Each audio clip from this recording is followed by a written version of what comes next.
बेटा 1 मिनट सुन, दोबारा मुझे रीस्टार्ट करना पड़ेगा, 1 मिनट रुको।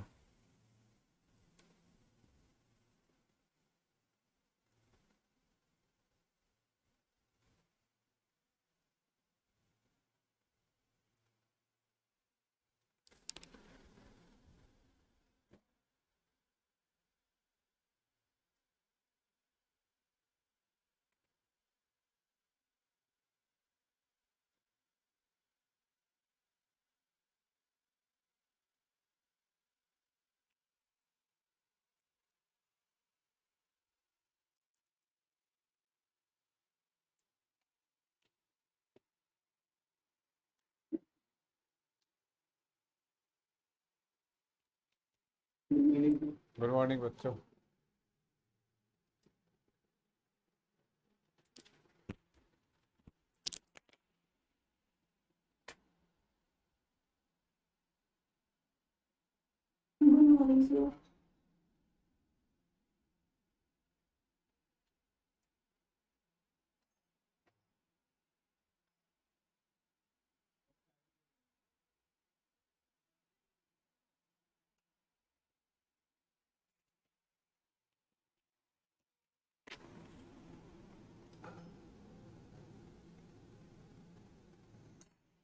बच्चों शुरू करते हैं आज की पढ़ाई। देर हो गई क्लास में वैसे भी। देखो, राइमा, पविका, बरनाली, सिमरन, तनिष्क, विजय। गुड मॉर्निंग बच्चों। बच्चों सिंपल हार्मोनिक मोशन पढ़ेंगे और पूरा डिटेल में पढ़ेंगे। 15 मिनट लेट हो गई क्लास, आज बेटे ने जाके साइकिल ठोक दी कहीं, उसको ठीक ठाक करा के लाया हूँ। तो चलो शुरू करते हैं बेटा आज की क्लास।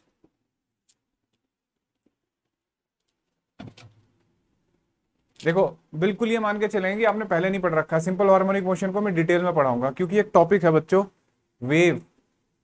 ठीक है, तो वेव से पहले ये बहुत जरूरी होता है और बहुत तसल्ली से पढ़ना है बेटा। ठीक है, एक बात बताओ, क्या मैं ये उम्मीद कर सकता हूं कि आपको साइन थीटा का ग्राफ, कॉस थीटा का graph, sine 2 theta equal to क्या होता है, कॉस 2 थीटा इक्वल टू क्या होता है, ये सब पता है? उम्मीद कर सकता हूं मैं? चलो, इसका मतलब ये अच्छी बात है।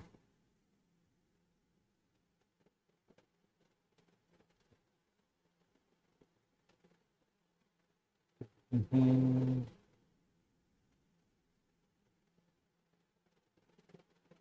Recording in progress. देखो बेटा, आवाज साफ आ रही है? किसी को ऐसे तो नहीं है डिस्टरबेंस वगैरह? विजय भाई न्यू स्टूडेंट है कोई? बेटा, जो चीज ना समझ में आए बेहिचक होके पूछना। 10 बार पूछना, 20 बार पूछना, ये आपकी मर्जी है कितनी बार पूछोगे। ठीक है, देखो बेटा, ऑसिलेशन और सिंपल हार्मोनिक मोशन।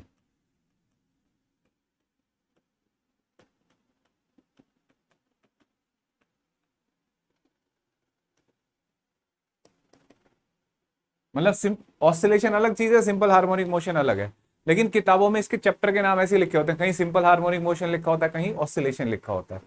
जैसे जो कंपटीशन की बुक है वहां क्या लिखा होता है? Simple harmonic motion. और जो एनसीईआरटी है उसमें शायद ऑसिलेशन लिखा हुआ है। देखो बेटा, सोचो, जैसे सबसे पहले आज तक हम जो पढ़ के आए वो मोशन पढ़ के आए कि जब भी कोई पार्टिकल अपनी पोजीशन चेंज करता है ना, वक्त के साथ, तो उसके मोशन को हम मतलब बोलते हैं कि भाई ये मोशन कर रहा है।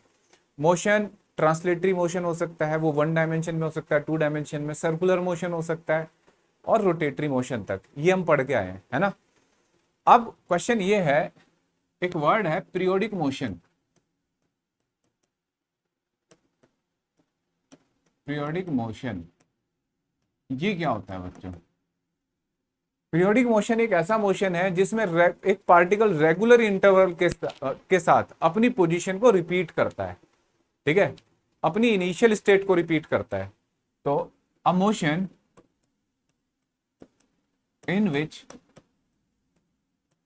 A particle repeat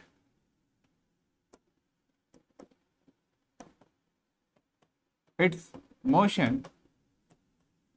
after regular interval of time।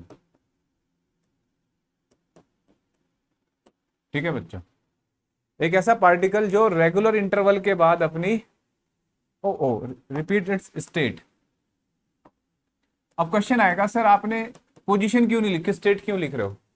बेटा स्टेट इसलिए लिख रहे हैं, जैसे एक पार्टिकल है, ये हूं मैं, ठीक है, और मैं यहां से चला, मैं से चला, मैं यहां वापस आ गया, तो आपको लग रहा है सेम पोजीशन पे आ गया, लेकिन पहले मेरा फेस उधर था, अब किधर है, इधर की तरफ। अब मैं ऐसे आगे गया, फिर वापस आया, अब मैं इस पोजीशन में आया जैसे पहले था, बिल्कुल सेम स्टेट में वापस आ गया, मतलब मेरी डायरेक्शन भी सेम है और मेरी पोजीशन भी सेम है, तो that is said to be in periodic, मतलब पीरियोडिक मोशन, कि सेम फेज में आए तो पीरियोडिक मोशन। अच्छा, पीरियोडिक मोशन में ऐसे नहीं कि आगे पीछे जाके ही, जैसे ये अर्थ है हमारी, तो अर्थ के चारों तरफ एक पार्टिकल ऐसे मोशन करता है, ठीक है, तो देखो ये कौन सा मोशन कर रहा है तो सर्कुलर, लेकिन ये पीरियोडिक है क्योंकि रेगुलर इंटरवल के बाद अर्थ सन के चारों तरफ अपना एक रिवॉल्यूशन पूरा करती है 365 दिन में। ये सन है और अर्थ इसके चारों तरफ घूम रही है, ठीक है। ऐसे ही मून का रिवॉल्यूशन, बहुत सारे एग्जांपल हो सकते हैं डेली लाइफ में पीरियोडिक मोशन के, जैसे क्लॉक, जो हैंड होती हैं, सुइयां होती हैं घड़ी की, वो भी पीरियोडिक मोशन कर रही है ना। घड़ी की जो टिप है वो भी पीरियोडिक मोशन कर रही है। सिंपल पेंडुलम, ये पंखा ऊपर जो घूम रहा है, ये भी पीरियोडिक मोशन कर रहा है। तो पीरियोडिक मोशन के लिए कंडीशन क्या हुई, देखो बच्चों, x t plus t equal to x t. समझ में आया बच्चों, ये क्या है सर? मान लो किसी टाइम पे पार्टिकल ऐसे, और थोड़ा ज्यादा इसको एक्सपेंड करके लिख लेते हैं, जैसे ऐसे सोचो, एक टाइम पे पार्टिकल की पोजीशन है x T, x T is the position of particle at any time T. इसको और क्या लिख सकते हैं बच्चों, टी प्लस टी। फिर देखो टाइम बढ़ता गया, टाइम 2 टाइम्स हो गया, उसमें ऐड होता गया, तो पोजीशन सेम है, और तो कैपिटल टी क्या कहला जाएगा, टाइम पीरियड, ठीक है। तो ऐसा कोई भी मोशन हो that is called periodic motion, ठीक है। अब एक क्वेश्चन है मेरा, कौन बताएगा मुझे, वास्तविक बताएगी। एक बच्चा बेंच पे, मैं सामने बैठा हुआ है बेंच पे, और रोज ये टीटीएस में क्लास होती है, मान लो वो हर ट्यूसडे थर्सडे सैटरडे ऐसे रेगुलर टाइम पे आके बैठ जाता है, या हफ्ते में 7 दिन क्लास हो रही है, रोज सुबह 9 बजे आके बैठ जाता है बच्चा, तो बताओ उसका मोशन पीरियोडिक मोशन है या नहीं? बोलो बेटा, उसका मोशन पीरियोडिक मोशन है या नहीं?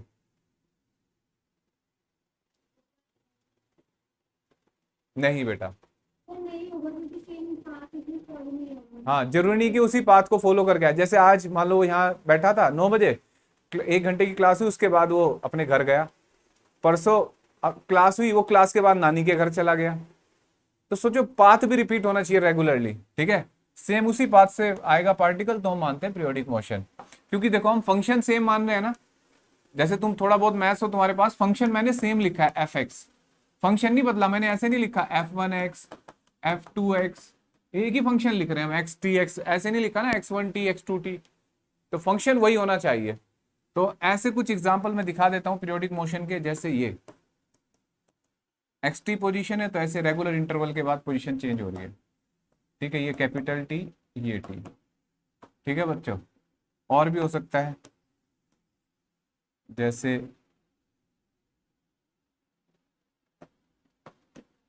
ठीक, ये कैपिटल टी, ये 2t 3t, ठीक है, ये सब क्या है, पीरियोडिक मोशन है। अच्छा, क्या टाइम नेगेटिव हो सकता है, क्या इधर भी हो सकता है ये? बोलो बच्चों, यस और नो, बोलो। हो सकता है बेटा, टाइम कैन बी नेगेटिव। अरे सर टाइम नेगेटिव, हाँ बच्चों, टाइम नेगेटिव भी हो सकता है, पॉजिटिव भी हो सकता है, ठीक है, इधर भी हो सकता है टाइम और इधर भी, पॉजिटिव नेगेटिव दोनों हो सकता है। लिख लो जरा, नोट करो इसको, जल्दी से लिखो।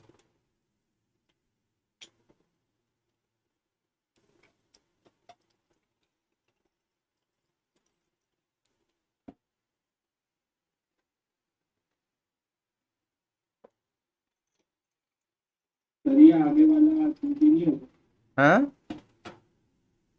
ऊपर वाले में। हाँ 2t।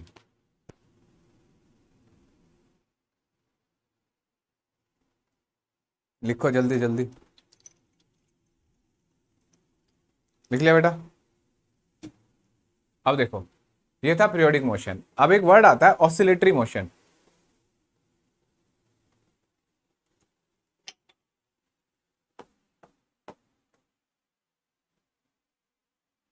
Oscillatory motion,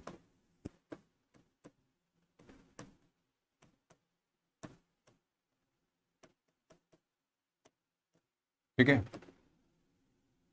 oscillatory motion क्या है?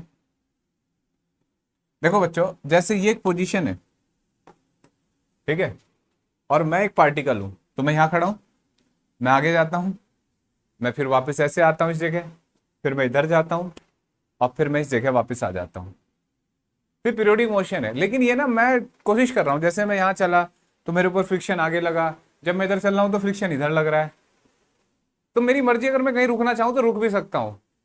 तो पीरियोडिक मोशन तो है, लेकिन कोई मुझे ऐसा नहीं है कि इस पॉइंट के अबाउट कोई मजबूर कर रहा हो कि तुम इधर की तरफ चलो।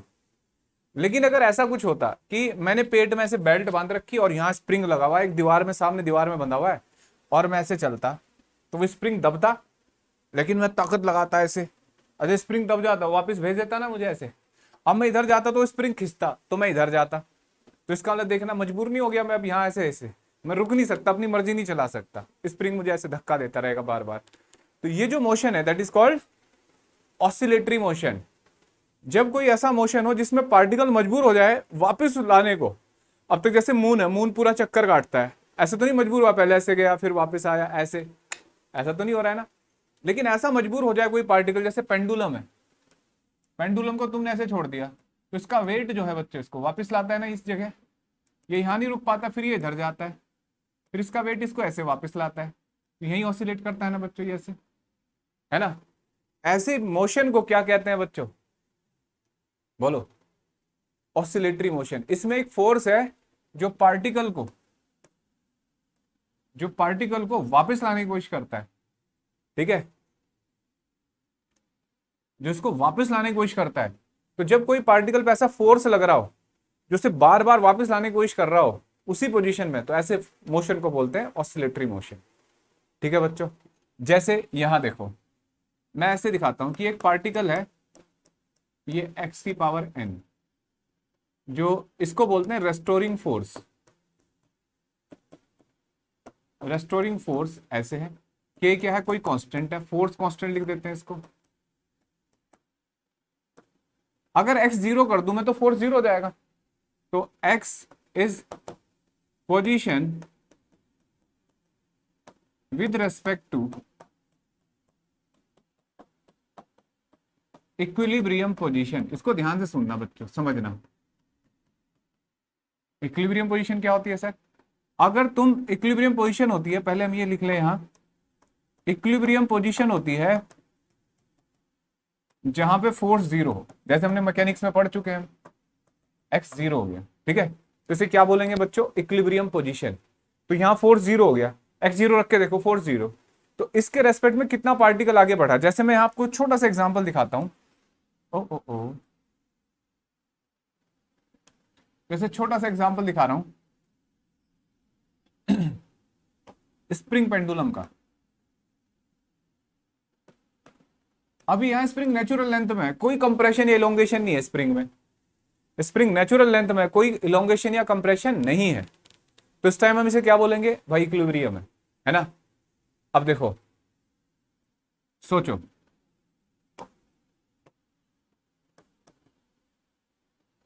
भाई नट को इधर की तरफ आ रहा है ना आगे की तरफ जा रहा है, तो इक्विलिब्रियम मान लिया इसको हमने। अगर मैं अब इसको ऐसे बाहर की तरफ खींचूं, ध्यान से देखना, आप इसे बाहर की तरफ खींच रहे हैं ऐसे, तो फोर्स उल्टा नहीं आ रहा है, तो इसको वापस लाएगा, और यानी कि ये एक्स हुआ। और जब इधर लेके आओगे तो फोर्स किधर होगा? बाहर की तरफ, इस पोजीशन की तरफ रहेगा हमेशा, फोर्स की डायरेक्शन मतलब हमेशा अंदर की तरफ, ओ की तरफ। तो पार्टिकल को बार बार ओ पे लाने की कोशिश करेगा। तो ऐसा मोशन जब भी होता है that is called periodic motion. लेकिन अब तुम सोचो, अगर ऐसा करना है तो एन क्या होना चाहिए बताओ बच्चों। अब थोड़ा सा मैथ जिंदा कर लेते हैं। बेसिक क्लास में हमने पढ़ा था सीबीएसई वाली में, ये तो हमने सिंपल तरीके से पढ़ा था। अब थोड़ा समझो। एन 1 होना चाहिए, 2 होना चाहिए, 3 होना चाहिए, 5 होना चाहिए, 7 होना चाहिए, सो ऑन। अगर एन इस तरीके से होगा तो ये हमेशा क्या होगा, रेस्टोरिंग फोर्स। कैसे सर?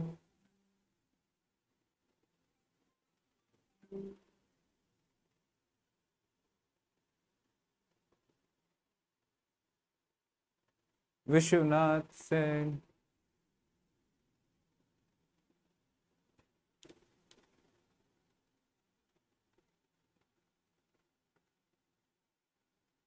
एक मिनट बच्चों।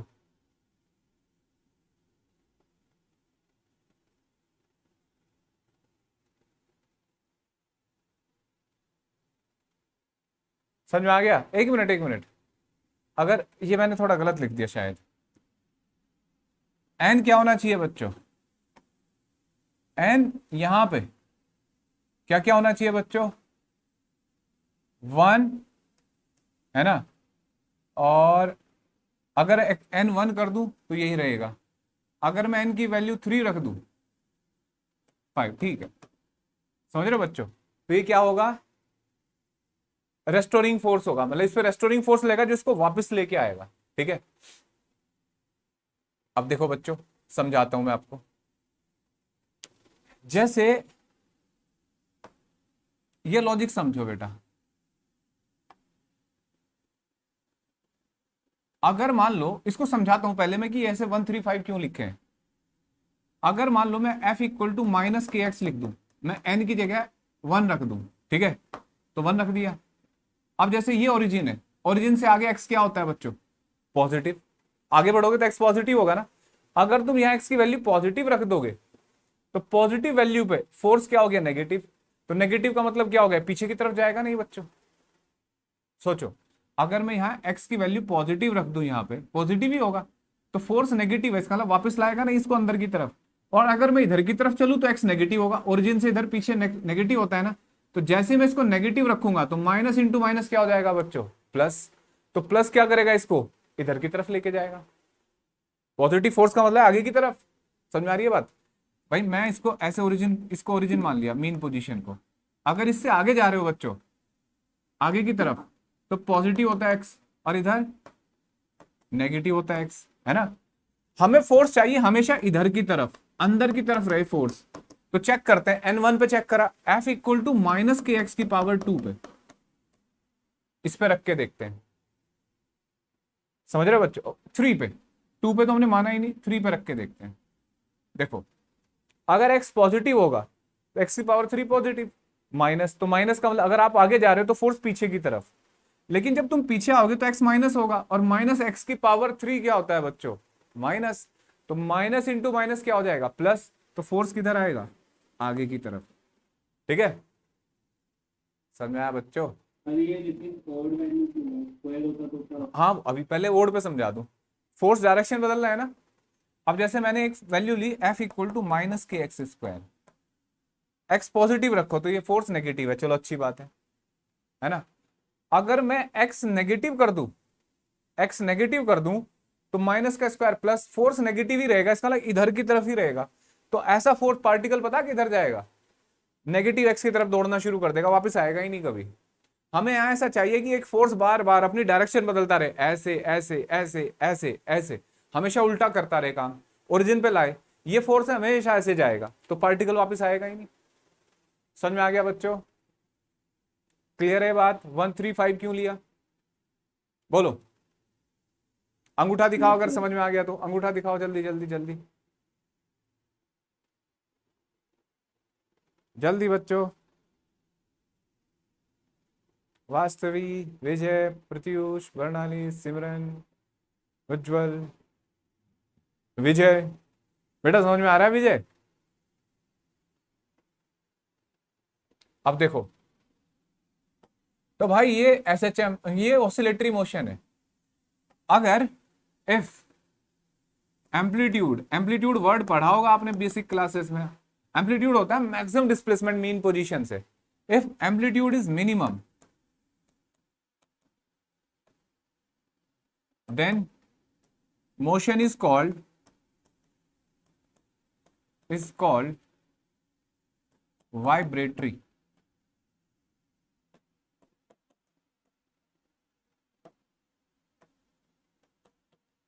ठीक है, वाइब्रेटरी मोशन। समझ में आया बच्चों? तो मोशन को क्या बोलेंगे? Vibratory motion.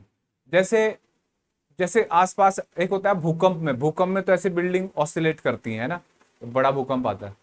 लेकिन जैसे आपकी बराबर में जनरेटर चल जाए कोई बिल्डिंग में, घर में, तो वाइब्रेट करती है ना बिल्डिंग। तो वाइब्रेशन का मतलब है स्मॉल एम्पलीट्यूड और ऑसिलेशन का मतलब है लार्ज एम्पलीट्यूड। ठीक है, अब बहुत सारी किताबों में बच्चों एक बात लिखी होती है, इवन एनसीईआरटी में भी लिखी है, कि जितने भी ऑसिलेटरी मोशन है वो all are periodic, periodic motion है। समझाए बात? लेकिन हर पीरियोडिक ऑसिलेटरी नहीं होता, इस बात को ध्यान से सुनना। लेकिन जब आप कुछ ऐसे क्वेश्चन देखोगे आगे चल के, इवन आप एनसीईआरटी एग्जाम्पलर में एक क्वेश्चन देखोगे ऑब्जेक्टिव, वहां लिखा हुआ है, एक क्वेश्चन दे रखा है, मजेदार बात है कि वो ऑसिलेटरी है लेकिन पीरियोडिक नहीं है। ऐसा कैसे हो सकता है सर? आपने भी स्कूल में पढ़ा होगा। ऐसे मोशन हो सकते हैं, बशर्ते कुछ ऐसे मोशन होते हैं जिनका टाइम पीरियड वेरिएबल होता है, तो उनको भी पीरियोडिक मोशन कहते हैं विद वेरिएबल टाइम। इसलिए कॉम्प्लिकेटेड केस में ये लाइन लिख लेना, रट लेना सही नहीं है कि हर पीरियोडिक मोशन, हर ऑसिलेटरी मोशन पीरियोडिक होता है। ऐसा जरूरी नहीं है बच्चों। कुछ ऐसे मोशन आएंगे जो ऑसिलेटरी होंगे और ऑसिलेटरी नहीं होंगे और पीरियोडिक हो सकते हैं। तो ऐसी बातों में बिलीव नहीं करेंगे कंपटीशन क्लासेस में। ठीक है, क्योंकि एनसीईआरटी की वही बात को एनसीईआरटी का ही दूसरा क्वेश्चन गलत ठहरा देता है। तो चलो अब हम पढ़ने आ रहे हैं बच्चों, क्या पढ़ने आ रहे हैं सर? अब हम चैप्टर का नाम है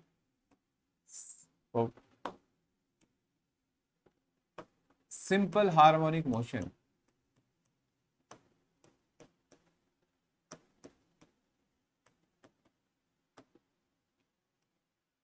देखो बेटा, मतलब क्या है ये? जैसे आपने पढ़ा कि F equal to minus k x की पावर n, है ना, और n क्या क्या था? 1 2 3 and so on.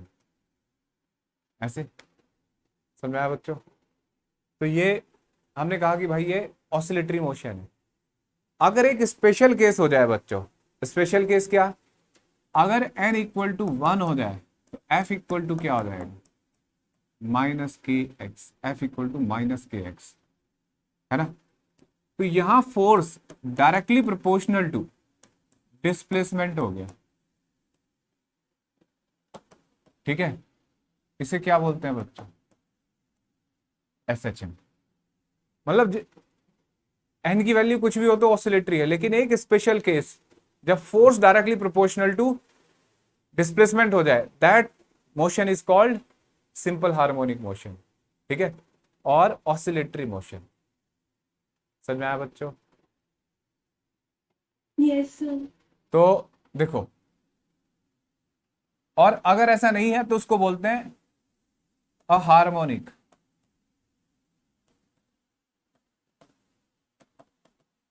If n is not equal to 1। ठीक है, x के डायरेक्टली प्रोपोर्शनल। इसका मतलब क्या है? अगर डिस्प्लेसमेंट डबल करोगे तो फोर्स भी डबल, डिस्प्लेसमेंट हाफ करोगे तो फोर्स भी हाफ, डिस्प्लेसमेंट 3 टाइम्स करोगे तो फोर्स भी 3 टाइम्स। ठीक है, के क्या है यहाँ पे? Force constant. ठीक है बेटा, नोट करो इसको। तो ऐसे मोशन को हम सिंपल हार्मोनिक मोशन बोलते हैं। जल्दी से लिखो। ओ, ये बच्चों मैंने थोड़ा गलत लिख दिया यहाँ, 1 2 3 1 3 5 ऐसे। ठीक है, नोट करो इसको।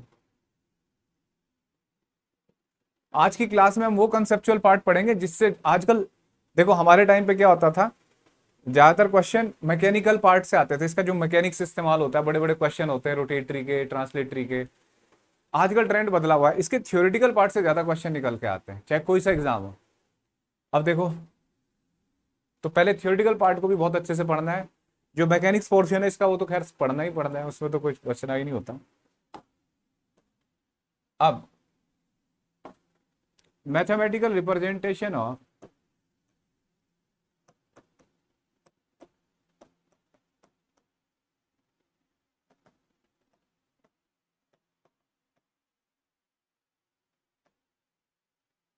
Mathematical representation of SHM. देखो बेटा,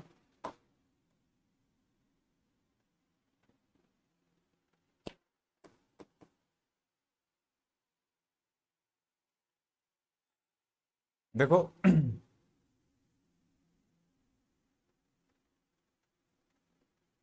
जैसे हमने लिखा f equal to minus k x, ठीक है, ये होता है लीनियर एसएचएम, ठीक है। लीनियर एसएचएम, लीनियर एसएचएम का एग्जांपल है जैसे स्प्रिंग पेंडुलम, मतलब इसमें जो पार्टिकल होता है वो एक लाइन के लॉन्ग ऑसिलेट करता है ऐसे, ठीक है। ये इसकी मेन पोजीशन है और ये मैक्सिमम प्लस है और ये माइनस है। ये क्या होता है, मैक्सिमम डिस्प्लेसमेंट, प्लस ए और माइनस ए, ठीक है बच्चों। ऐसे ही टॉ इक्वल टू माइनस के थीटा, ये होता है बच्चों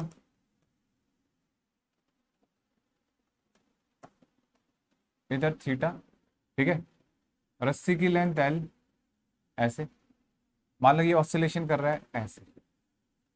ये रेस्टोरिंग, इसमें टॉर्क होता है, रेस्टोरिंग जैसे इसमें फोर्स होता है, इसमें रेस्टोरिंग टॉर्क।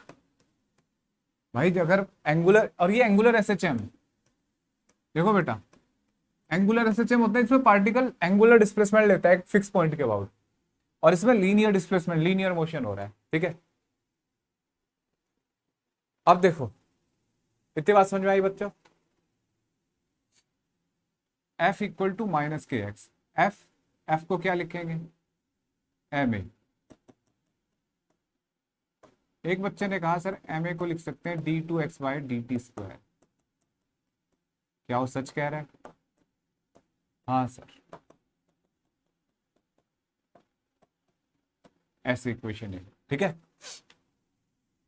भाई नेट फोर्स ही तो एक्सेलरेशन प्रोवाइड करता है, मास इनटू एक्सेलरेशन। बेटा इन चीजों को बहुत ध्यान से पढ़ना। एसएचएम एक ऐसा पार्ट है जो आपकी जड़ बताता है कि आपको मैकेनिक्स कितनी बढ़िया आती है। और ये एक ऐसा चैप्टर है बच्चों, अगर मैं फैक्ट बताऊं, अगर मुझे कहा जाए पूरे एक साल पढ़ाना है और रोज नया क्वेश्चन कराना है बच्चों को, कभी कोई चीज रिपीट नहीं करनी क्लास में, तो क्वेश्चन मतलब साल कम पड़ जाएगा, क्वेश्चन कम नहीं पड़ेंगे। इसमें इतनी वैरायटी हो सकती है, ठीक है। तो हर बात को बहुत ध्यान से समझ के चलना है। जब ये थ्योरेटिकल पोर्शन चल रहा होता है, जब बच्चों को लगता है तो आसान है, और जब हम सीधे कंसेप्ट पे आते हैं, फिर एप्लीकेशन पे आते हैं, फिर सोचते हैं वो ध्यान से पढ़ लिया होता तो इसलिए बहुत ध्यान से पढ़ना है इसको। अब देखो जैसे F equal to m a होता है, टॉ इक्वल टू क्या होता है बच्चों, आई अल्फा, है ना, tau equal to I alpha. याद करो आई क्या होता है, current passes through the wire, moment of inertia, शाबाश। तो ये हो जाएगा, देखो alpha equal to minus k by I into theta, ठीक है। और अल्फा की जगह लिख सकते हैं d two theta by d square minus k by I into theta, ठीक है। समझ आया बच्चों, ऐसे लिख सकते हैं। बताओ कोई डाउट यहां तक। अब ये ना डबल ऑर्डर डिफरेंशियल इक्वेशन है बच्चों, इनका जो सॉल्यूशन होगा हमें डायरेक्ट पढ़ना है, क्योंकि मैथ से हट गया 12th के सिलेबस से। Solution of these equation is, देखो भाई क्या है solution, x equal to a sine omega t plus minus theta, ठीक है। और थीटा की जगह फाई लिख देते, ऐसे भी लिख सकते हैं x equal to a cos omega t plus minus five, ठीक है। ऐसे ही यहां पे theta equal to theta naught sine omega t plus minus five, और theta equal to theta naught cos भी लिख सकते हैं। क्या सर इस बात से कोई फर्क नहीं पड़ेगा, तो नहीं फर्क पड़ेगा, ठीक है, मतलब फर्क नहीं पड़ेगा। नोट करो जरा इसको।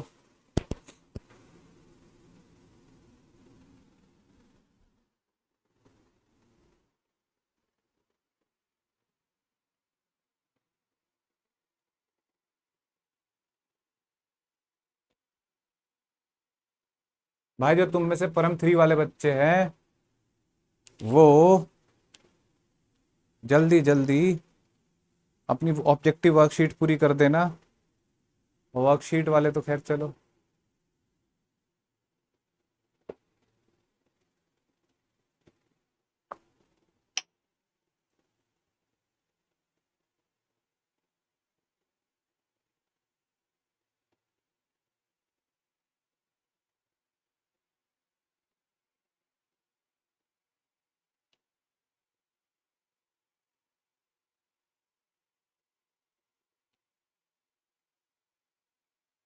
देख लिया बच्चों?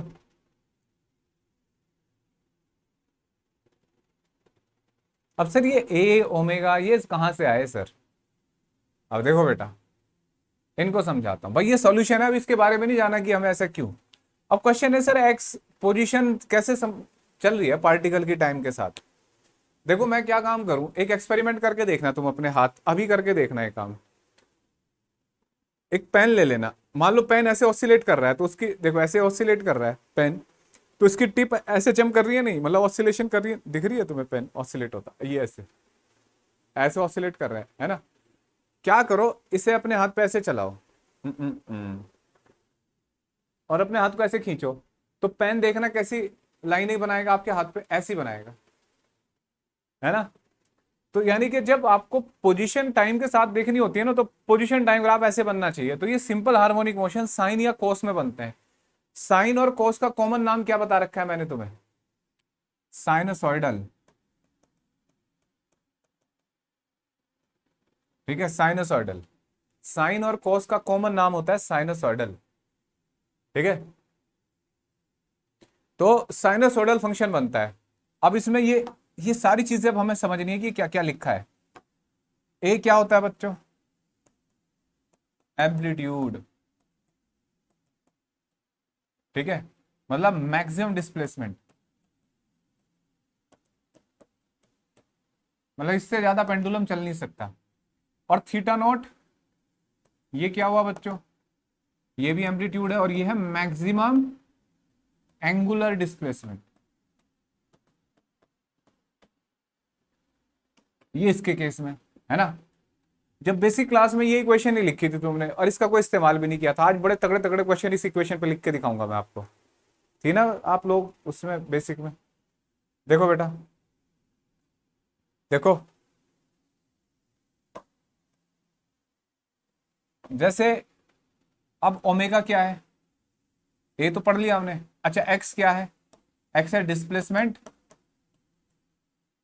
फ्रॉम मीन पोजीशन, है ना। और मीन पोजीशन किसको बोलते हैं बच्चों? जहां नेट फोर्स 0 होता है। ठीक है,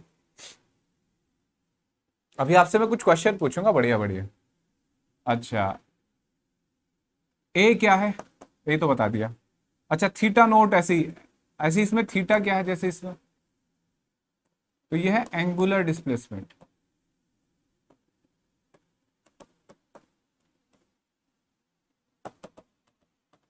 ठीक है, एंगुलर डिस्प्लेसमेंट।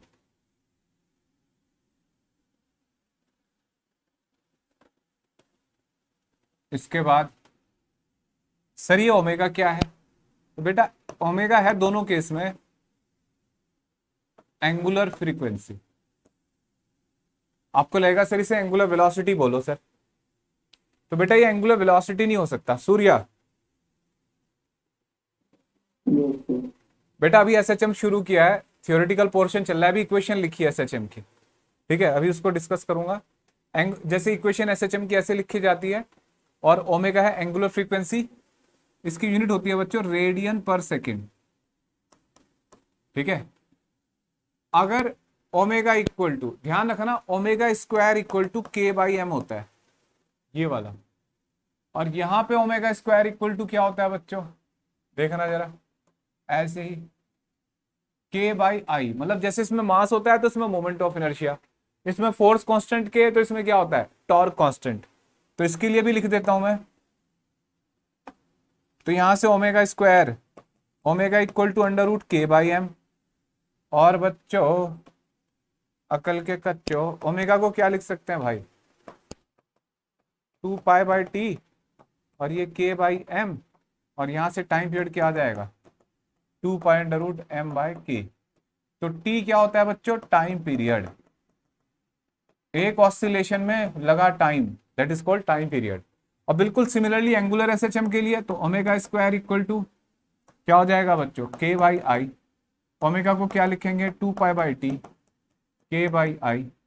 तो टी इक्वल टू 2 पाई, ओ है ना, ओमेगा ये रूट कर दिया आई बाई के, और आई है करंट पासिस थ्रू वायर।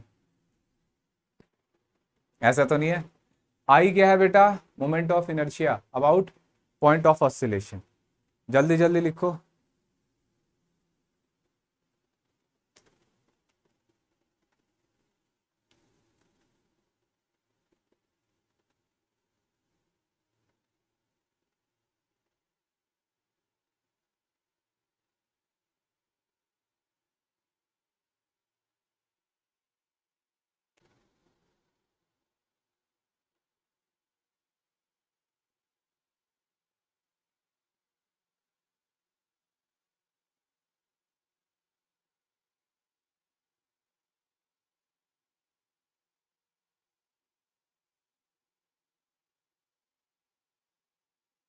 लिख लिया बेटा।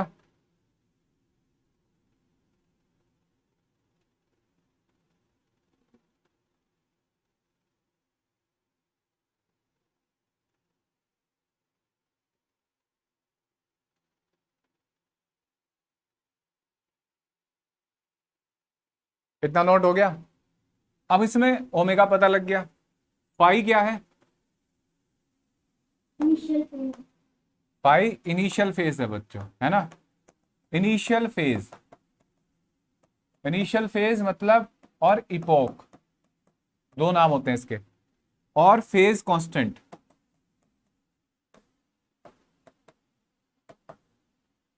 ये क्या बताता है सर, तो देखो बच्चों पहले मैं ये बता दूं ये क्या होता है पूरा। तो ओमेगा टी प्लस 5 या -5, इसको बोलते हैं फेज। और फेज एक ऐसी क्वांटिटी होता है बच्चों जो ये बताता है पार्टिकल कहां होगा, किस हालात में होगा। जैसे मान लो टी इक्वल टू 0 में यहां हूं, ठीक है, तो पार्टिकल आगे बढ़ रहा है, फिर वापस आ रहा है, फिर आगे चल रहा है, फिर ऐसे। तो एक ही साथ अगर दो पार्टिकल हो तो वो कहाँ है, अभी जैसे मैं यहां हूं और एक मेरे साथ पार्टिकल इसी जगह खड़ा है लेकिन मुंह उसका उधर की तरफ है, तो पार्टिकल कहाँ है और उसकी क्या पोजीशन है, ये सब बताने वाला जो क्वांटिटी होती है वो कौन है, फेज। जो पोजीशन और डायरेक्शन दोनों को बताता हूं, पोजीशन एंड डायरेक्शन दोनों को बताता हूं, दैट इज कॉल्ड फेज। और t इक्वल टू 0 पे जो बचा, तो t 0 रखो तो ये टर्म 0, तो 5 बचा, तो 5 क्या कहलाएगा, इनिशियल फेज। ठीक है बच्चों, तो ये इतनी स्टोरी हमने देखी कि भाई मैथमेटिकली ऐसे एसएचएम को देखा जाता है, और ये कॉस फंक्शन या साइन फंक्शन हो सकता है। मैं थोड़ा सा इसको और समझाने की कोशिश करता हूं। देखो जैसे लिखते जाओ बच्चों, जैसे मान लो मैंने एक एग्जांपल लिया, x equal to a sine omega t. ठीक है, मैं इसका एग्जांपल देखना चाह रहा हूं कि क्या मतलब है इसका, कि भाई इनिशियल फेज है ना। जैसे बच्चों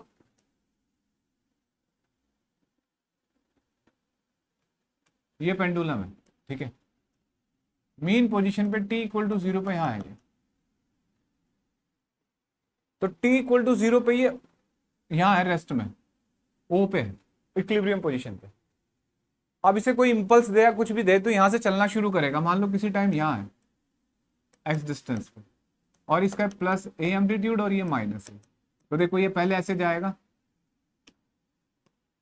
तो इसकी पोजीशन बढ़ते बढ़ते कितनी हो जाएगी, ए के बराबर डिस्प्लेसमेंट, फिर ओरिजिन पे आएगा, फिर ऐसे है ना।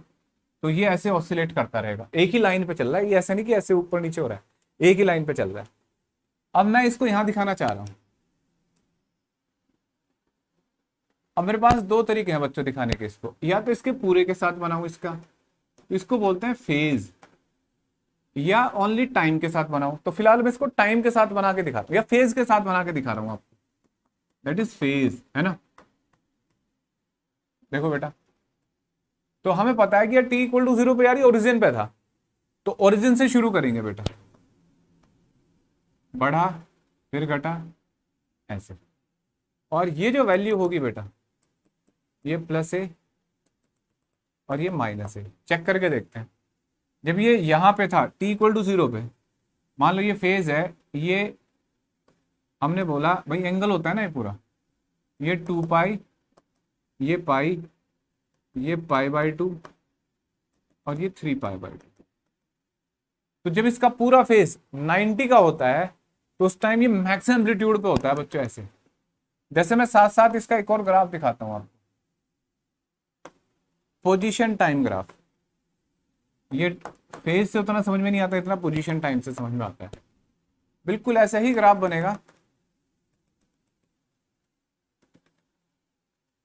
देखो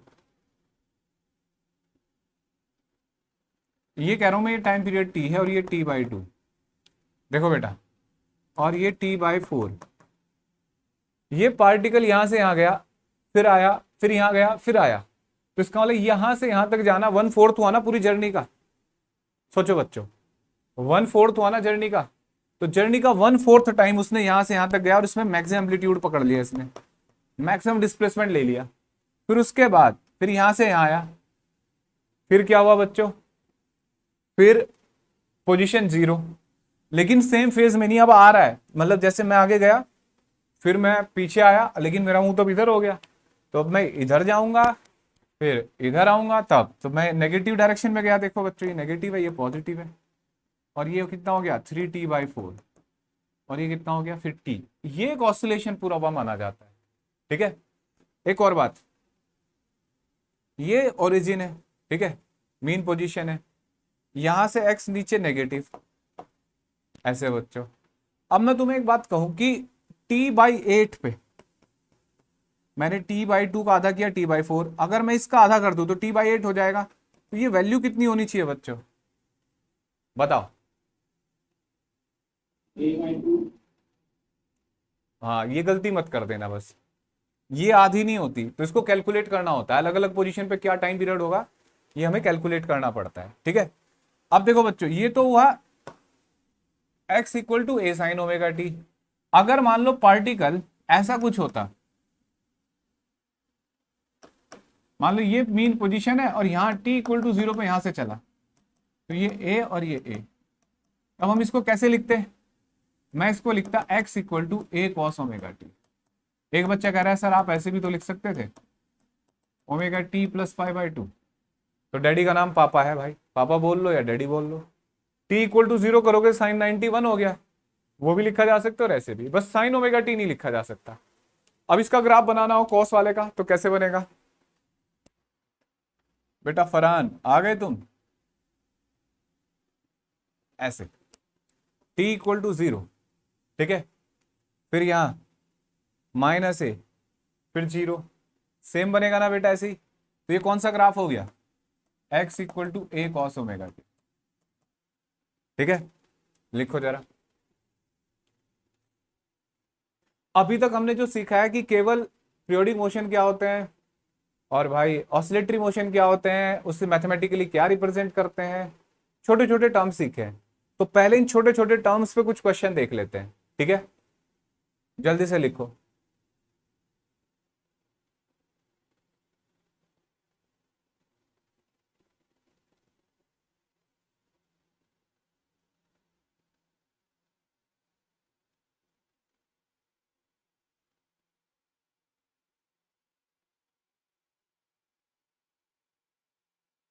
लिख लिया बेटा,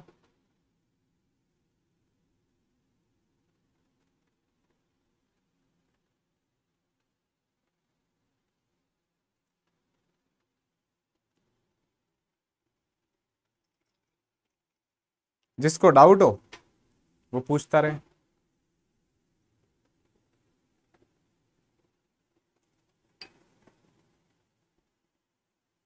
देखो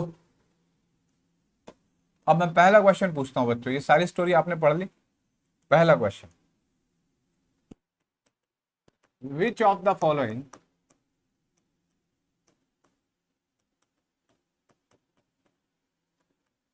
can not be periodic motion. First, xt equal to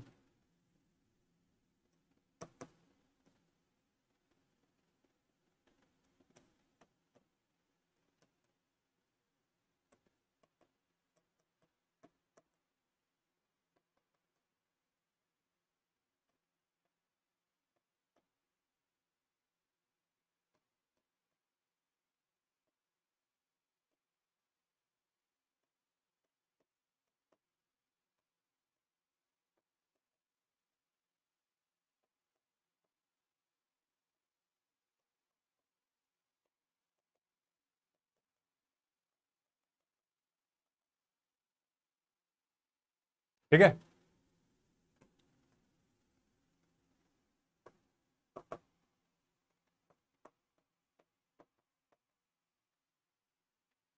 जल्दी से आंसर बताओ बच्चों, कौन से पीरियोडिक नहीं हो सकते। देखिए कौन सबसे पहले बताएगा, जो बताएगा जल्दी से आंसर वो बनेगा हीरो।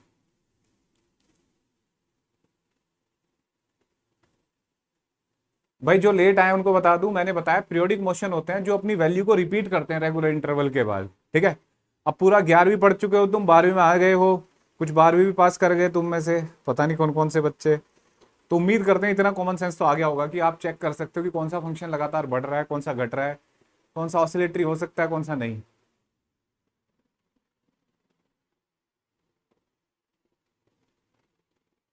जल्दी से चैट बॉक्स में आंसर लिखें और इनाम पाएं। बच्चों ये सुविधा जो मैं क्लास दे रहा हूँ ये केवल उन्हीं बच्चों के लिए जो ऐप के ऊपर हैं। तो अगर तुम्हारे कोई दोस्त वोस्त जो पढ़ना चाहते हो ये 2-3 चैप्टर, तो उनको बोल देना कि ऐप डाउनलोड कर लो। मैंने ये मैसेज और किसी को नहीं भेजा, केवल ऐप वाले बच्चों को ही भेजा था।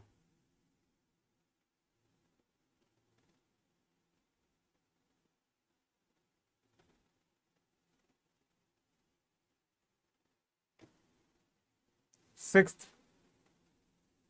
पीरियोडिक नहीं हो सकता।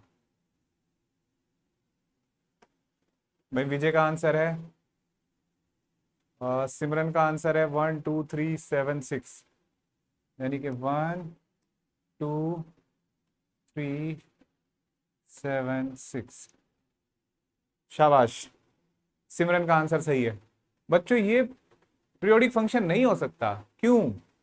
देखो ये एक्सपोनेंशियल फंक्शन होता है डिक्रीजिंग, ऐसे ई की पावर -x फंक्शन ऐसे लगातार घटता हुआ होता है, तो पार्टिकल वापस आ रहा है अपनी पोजीशन पे। नहीं, ये लगातार बढ़ता हुआ होता है एक्सपोनेंशियली, नहीं हो सकता ये भी। ठीक है, no no no. Log function भी कुछ ऐसा ही बदतमीज सा फंक्शन होता है।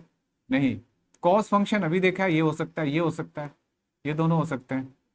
टाइम, ये तो टाइम के साथ बढ़ेगा, टाइम बढ़ेगा तो बढ़ेगा, घटेगा तो घटेगा, तो ये भी नहीं हो सकता, ये भी नहीं हो सकता। ठीक है, समझ में आया बच्चों? तो 1 2 3 6 7, बताओ बेटा।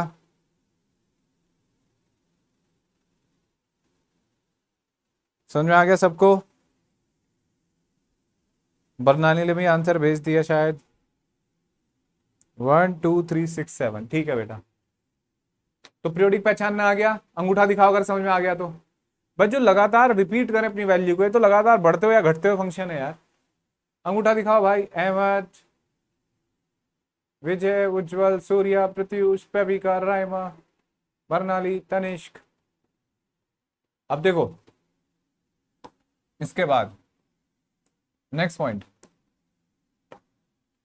है बेटा। सर नेक्स्ट पॉइंट क्या है,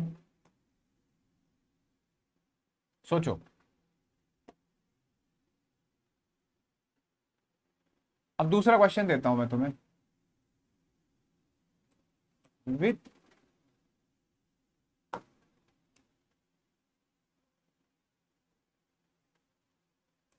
check the following motion if the restoring force on particle is given as f equal to -4 x की पावर -2। अच्छा, और ये पहला पार्ट है। दूसरे केस में f इक्वल टू है -4 x की पावर ऐसे, ठीक है। Also tell about mean position, ठीक है बेटा। Also tell about mean position, जल्दी से बताओ।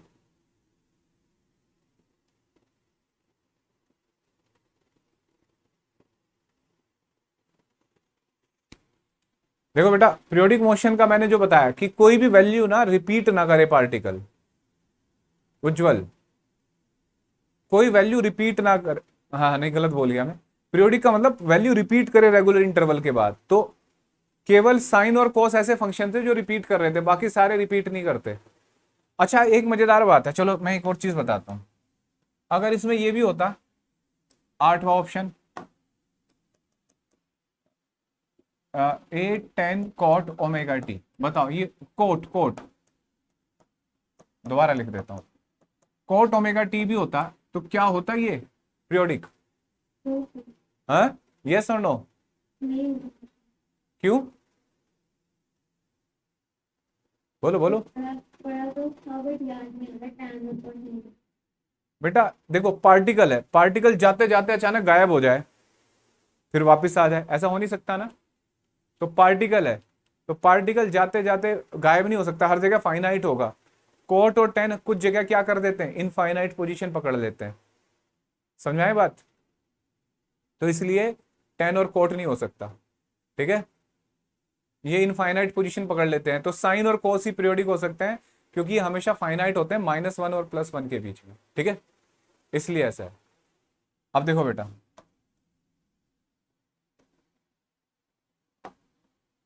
अब f equal to -4x-2, f equal to -4x-2 का होल स्क्वायर, ठीक है, ऐसे लिख लिया जल्दी से। बी वाले पे है, हाँ, बी वाले में सब स्क्वायर है ना, स्क्वायर वाले पे नहीं है।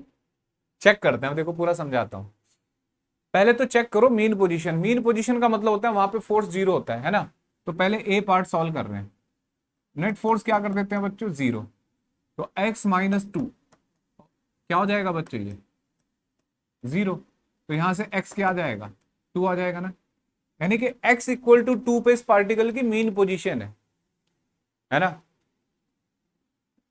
ठीक है। तो इसका मतलब जैसे ऐसे सोचो, ये 1, ये 2, ये 3, ये 4,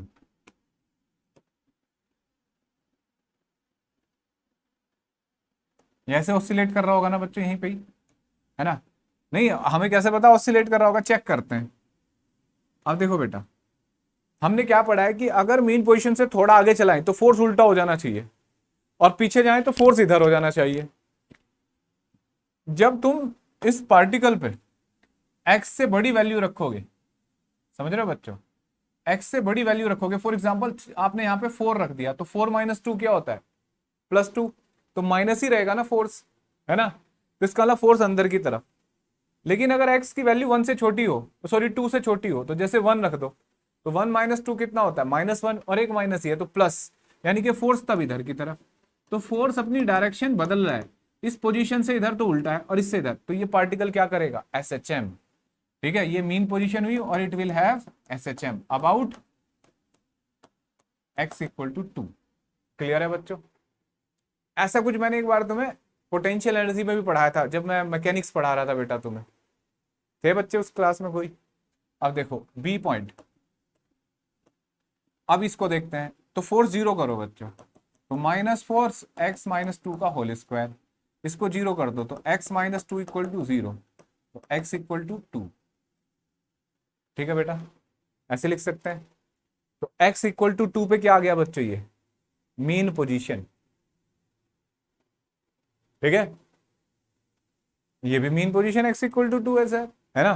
तो चेक करते हैं क्या ये पार्टिकल SHM करेगा। तो ऐसा कुछ पार्टिकल होगा, जैसे ये पोजीशन है x इक्वल टू 2, है ना। तो देखना बच्चों, जब x 1 से बड़ा 2 से बड़ा होगा तो ये पॉजिटिव नंबर होगा, तो ये पॉजिटिव आ गया माइनस, चलो अच्छी बात है इधर। लेकिन इसको इधर खिसकाओ जरा थोड़ा सा, तो जैसे ही इसे इधर से खिसकाओगे तो x की वैल्यू छोटी हो जाएगी। तो -1 -2 का होल स्क्वायर कितना होता है, -3 का स्क्वायर, प्लस हो जाएगा। और ये माइनस, तो फोर्स लगातार इस पे इसी डायरेक्शन में रहेगा बच्चों, फोर्स लगातार इस पे इसी डायरेक्शन में रहेगा। तो क्या ये पार्टिकल एसएचएम करेगा? बोलो बेटा, यस और नो? नो ना, तो इसका मतलब नो। और क्या करे, यहाँ क्या लिखेगा, लिखेंगे यहाँ पे it will move towards negative x axis. ये नेगेटिव एक्स एक्सिस के अलोंग मूव करेगा बेटा। बताओ बेटा, समझ में आई बात? क्लियर है? आगे बढ़ते हैं, नेक्स्ट पॉइंट। अब मैं एक छोटा सा क्वेश्चन पूछता हूं, नोट्स तो बना रखे हैं ना, साथ साथ लिखते जा रहे हो ना सब। जैसे ऐसा एक क्वेश्चन है, F इक्वल टू, एक पार्टिकल पे ऐसे फोर्स लग रहा है -3x -4x स्क्वायर प्लस ऐसे -5x³ ऐसे लिखा हुआ, ठीक है। restoring force on a particle is given as above, ठीक है। a particle of mass m, if मतलब x क्या है यहाँ पे, x is displacement from mean position। समझना बच्चों क्वेश्चन को।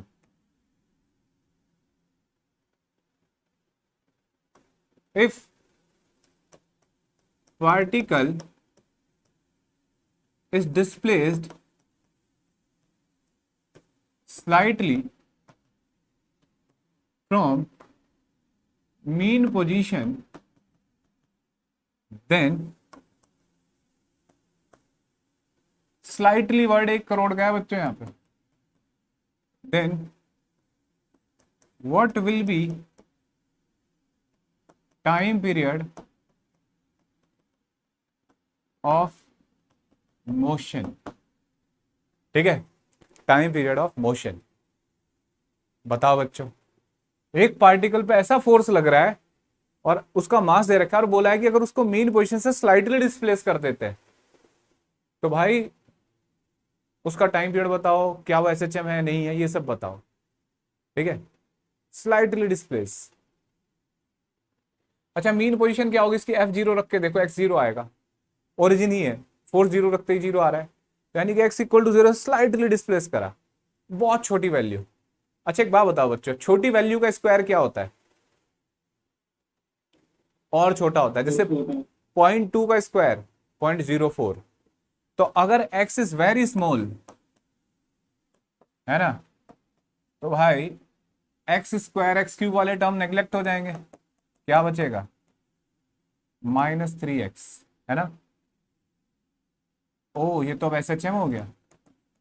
ये लॉजिक है बच्चों, जहां भी आपको, अभी मैं पिद्दी क्वेश्चन दिखा रहा हूं आपको, आपको आदत डाल रहा हूं इन चीजों की, ये आपको कुछ तकड़े क्वेश्चन, पहलवान क्वेश्चन मिलने वाले हैं, उससे पहले की फील्डिंग कर रहे हैं हम। आपको ऐसे आदत डालनी है कि जब जब डिस्प्लेसमेंट बहुत छोटा होगा तो बाकी टर्म को उड़ा दो, ये बचा। अब देख के क्या लग रहा है, ओ ये तो एसएचएम है। और F इक्वल टू क्या होता है बच्चों, -kx, है ना। तो k इक्वल टू यहां से कितना आ गया बच्चों, कंपेयर करें तो 3। और टाइम पीरियड क्या होता है बच्चों, 2π√m/k। तो t equal to 2π√m, m ही दे रखा है, ऑफ मास m, मास कितना लिखते हैं 2 kg, है ना। तो 2 और k की जगह 3 रख देते हैं, इतने सेकंड आ गया बच्चों। क्लियर है, समझ में आ गया क्वेश्चन? बोलो बेटा। समझ में नहीं आया तो भी बोलो, और समझ में आ गया तो बोलो,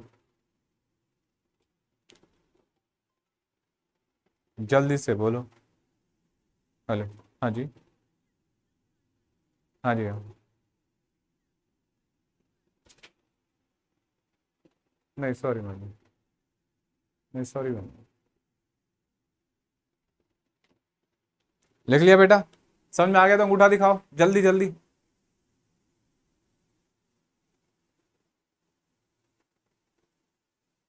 अब आगे बढ़ते हैं बेटा। देखो, अब जैसे मैं एक क्वेश्चन देता हूं तुम्हें। अब पार्टिकल, पहले तुम्हें सिखाई देता हूं, चलो ये बात है। ये एसएचएम है, ठीक है, वही जो हमने सीखा था। एक्स ये पोजीशन है, और ये इसका ऑसिलेशन है, ठीक है। ये टी, और ये कैपिटल टी, ये T/2, और बच्चों ये T/4, ये 3T/4, ठीक है। और बच्चों ये प्लस ए, और भैया ये माइनस है, ठीक है। समझ में आया बच्चों? क्लियर है?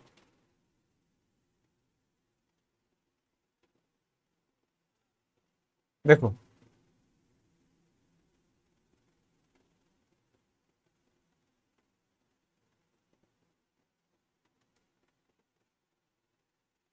अब क्वेश्चन आ रहा है, अच्छा ये तो देख के ही पता लग रहा है ना ये कौन सा फंक्शन है, साइन या कॉस?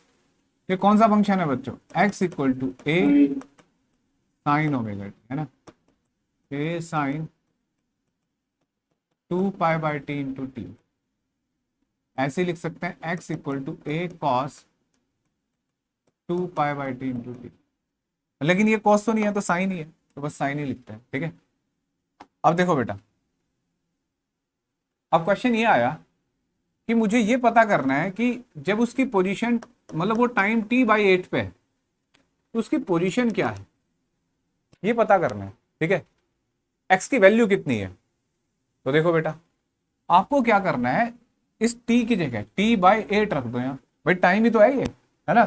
तो t की जगह T/8 रख देते हैं, तो x equal to a sine 2π/t T/8। अच्छा, अगर आपको ट्रिगोमेट्री और ये क्या क्या साइन कोस के फॉर्मूले नहीं आते, तो इस क्लास में कोई जरूरत नहीं है तुम्हारी। आराम से बंद करके क्लास, चाय वाय पियो, है ना, बढ़िया, अच्छी गर्मी है, खरबूजा तरबूज खाओ और मजे करो। तो टी से टी काट दो, कट गया। 2 से 4, x equal to a sine π/4। कितना आ जाएगा बच्चों ये? साइन π/4। सर एक बार बता दो बस सर। 1/√2, तो a/√2, ठीक है, x की वैल्यू। सर हाँ, सर क्वेश्चन में समझ आया तो मेरे पास दोबारा बता देता हूँ। क्वेश्चन ये आया कि जैसे आपको अभी ऐसा लग रहा था, जैसे मैंने तो भी थोड़ी देर पहले क्वेश्चन पूछा था कि T/4 पे a है, तो T/8 आधा हो गया ना टाइम, तो पोजीशन क्या होगी? तो तुम्हें लग रहा था a/2। वैसे बोलेगा कि एक पार्टिकल है जो एसएचएम कर रहा है, उसका टाइम पीरियड t है, तो बताओ T/8 पोजीशन टाइम पे वो कहाँ होगा? एक्सट्रीम पे होगा, किसी और पोजीशन पे होगा? तो वो कैलकुलेट करना था बेटा। तो मैंने ये टाइम पीरियड, ये पोजीशन लिख ली, ये साइन फंक्शन लिख लिया, टाइम t की जगह T/8 रख के देखा, तो यहां से x की वैल्यू देखो क्या आई, a/√2। इसका मतलब ये जो पोजीशन है उसकी, ये a/√2 है, ठीक है। समझ में आया? मतलब ये समझने की कोशिश कर रहे हैं। अब इसके बाद, अब मैं तुमसे एक क्वेश्चन पूछ रहा हूं, ये तो मैंने करके दिखाया, मैं बोल रहा हूं find the time when it will be at half of amplitude, ठीक है बेटा। ऐसी कोई कैटेगरी का एक बात बता दूं मैं तुम्हें, ऐसे कोई प्रॉब्लम नहीं हो सकती जो मैं डिस्कस नहीं करूंगा इस क्लास में, ऐसी कोई कैटेगरी नहीं होगी। तो अब आपकी जिम्मेदारी, आप कितने ध्यान से पढ़ोगे इन बातों को, ठीक है। भले इस क्लास में 7 बच्चे हो, चाहे 2 हो, चाहे 1 हो, जब मैंने बोला है कि मैं पढ़ा रहा हूं, क्लास एक्स्ट्रा लगा रहा हूं तो लगा रहा हूं बस। ये अब ये एसएचएम पढ़ा रहा हूं तो तसल्ली से पढ़ना है। और ये क्लास बच्चों एकलव्य कोर्स है एक हमारा, जिसमें रिकॉर्डिंग लेक्चर डाले जाते हैं, उसकी क्लास है। तो उस क्लास के लेक्चर्स में मैं दावा करता हूं कि कोई चीज नहीं छोड़ता, मैं हर चीज उसमें डिस्कस करता हूं। तो वही लेक्चर है, ये बहुत काम का है। ये यहाँ आपको फ्री मिल रहा है, वहां उसके पैसे देने पड़ेंगे। तो तसल्ली से सीखना, ठीक है। तो हाँ? चल रही है 1 घंटा। कैसी तबीयत उसकी, सो रहा है? हैं? हाँ बस आराम करो। दवा दे दी उसको? तो find the time when it will be at half of amplitude. बच्चों बताओ जल्दी से।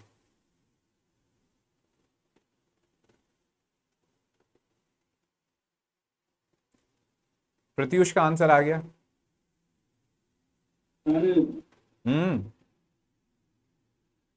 हाफ ऑफ एम्पलीट्यूड मतलब ये जो भी आंसर है इसका भी हाफ। बेटा एम्पलीट्यूड क्या होता है? ये थोड़ी एम्पलीट्यूड है। अच्छा बताओ प्रत्युष, तुमने आंसर दिया, क्या एक ही बार ऐसा होगा या बहुत सारे टाइम होंगे ऐसे?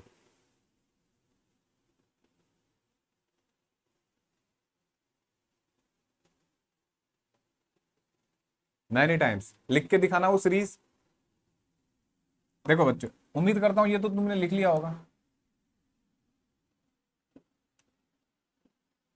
देखो भाई, मेरा मैथ्स वीक है तो तुम मदद करोगे मेरी। एक्स की जगह रखोगे a/2, है ना, a साइन ओमेगा टी, ठीक है। अच्छा मैंने ये नहीं बताया कि मीन पोजीशन से किधर है, तो मैंने पॉजिटिव मान लिया, ठीक है। 1/2 साइन ओमेगा टी, तो sine omega t equal to 1/2। तो ओमेगा टी क्या रहा होगा बच्चों?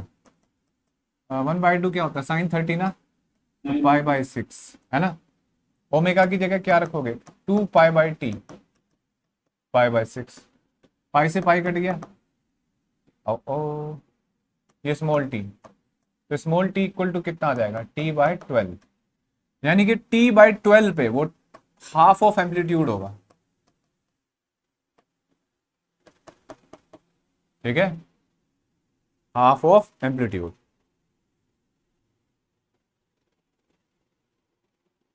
समझ में आया बच्चों?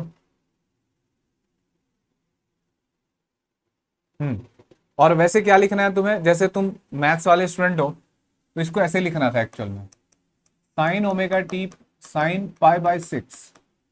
तो sine theta equal to sine alpha जब होता है, तो बताओ बच्चों थीटा इक्वल टू क्या होता है? n π⁻⁻1 अल्फा, कुछ ऐसे होता है ना, वहां से कैलकुलेट करते हैं उस फॉर्मूले से। तो सारी वैल्यूज आ जाएंगी, जो जैसे एक बार यहाँ, फिर ये आगे जाएगा, दोबारा एक बार फिर आएगा ना एम्पलीट्यूड, ऐसे तो लगातार चलता जाएगा ये, तो लगातार वैल्यू मिलती जाएगी आपको, ठीक है बेटा। समझ में आई बात? अब देखो, अब हम एक ऐसा क्वेश्चन भी देख लेते हैं बच्चों, जहां आपको ये पता हो, जैसे इक्वेशन दे दिया मान लो, ठीक है, x equal to 4 sine 100πt minus π/4। तो पता लगा ऐसा ही क्वेश्चन नहीं कर पाते तुम। Find first amplitude, second time period,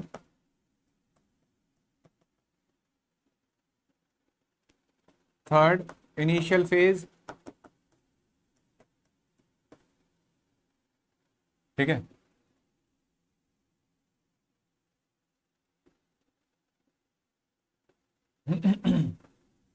fourth find position at t equal to 1/50 second, ठीक है। Fifth find the time when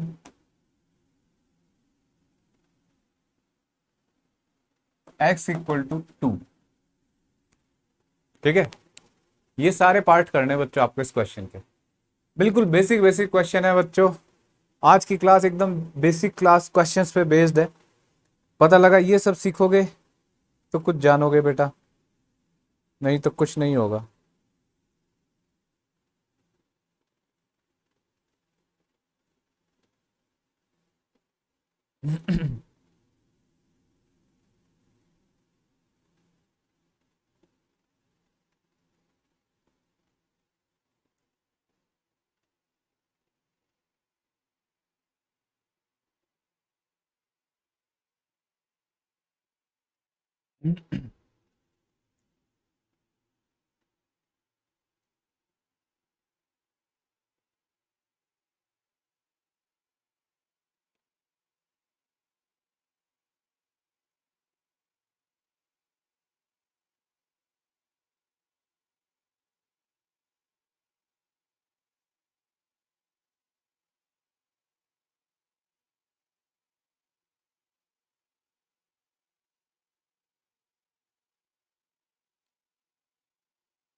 बताओ बच्चों, जल्दी जल्दी आंसर बताओ। सर सबसे मुश्किल तो एक ही लग रहा है हमें, पहला पार्ट, एम्पलीट्यूड सर कैसे पता करें। तो देखो बदतमीजो, x equal to a sine omega t plus minus 5, ठीक है, x equal to a sine omega t plus minus 5।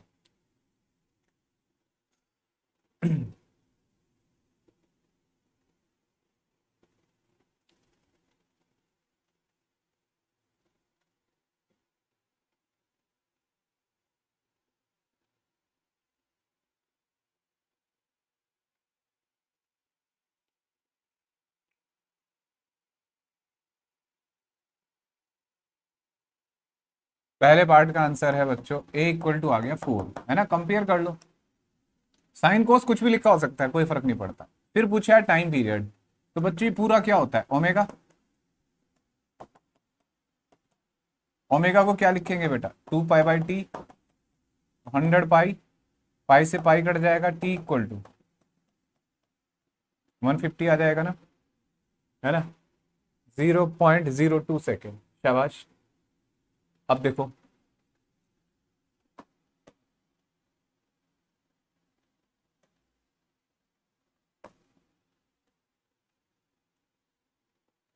लिख लिया ये। अब देखो तीसरा पार्ट, शिवम पॉल।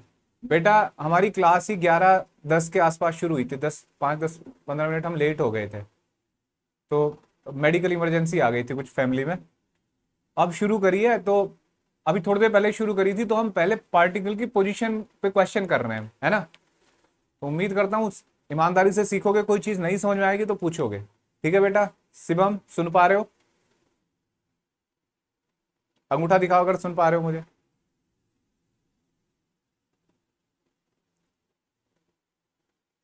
देखो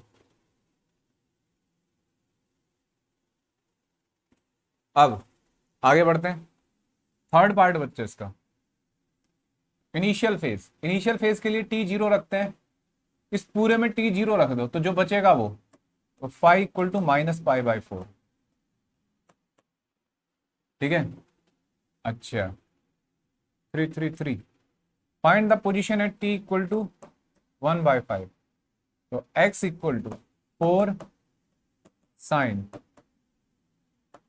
पाई टी -π/4।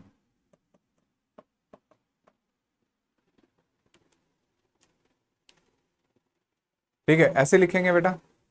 अब देखो सोचो, t की जगह क्या रखना है, 1/50।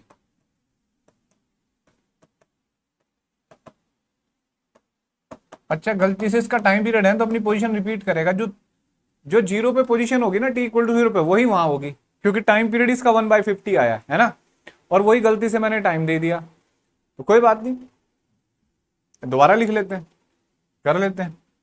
तो देखो बेटा, ये हो गया 2, तो 4 sine 2 pi minus pi by 4 कितना हो जाएगा बेटा ये?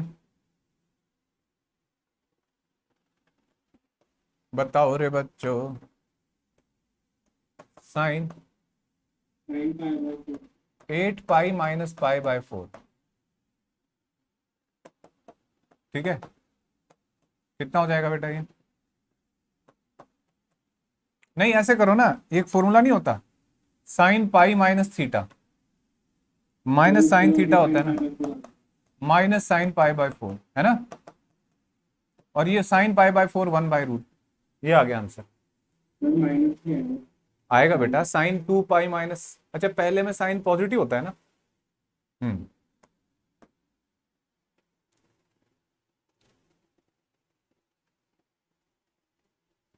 अरे नहीं यार, तुम गलत करवा रहे हो मुझसे, तुम्हारा मैथ्स जिंदा है या शर्मिंदा है?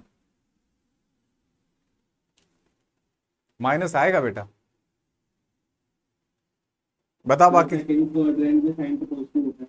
बेटा सेकंड ही है ना, ये फोर्थ है, 2 पाई माइनस थीटा है, ये फोर्थ क्वाड्रेंट है, ठीक है। एग्री कर रहे हो बच्चों मेरे साथ? पता लगा मेरी ट्री को ध्वस्त हो गई। अब देखो, इसके बाद नेक्स्ट पॉइंट,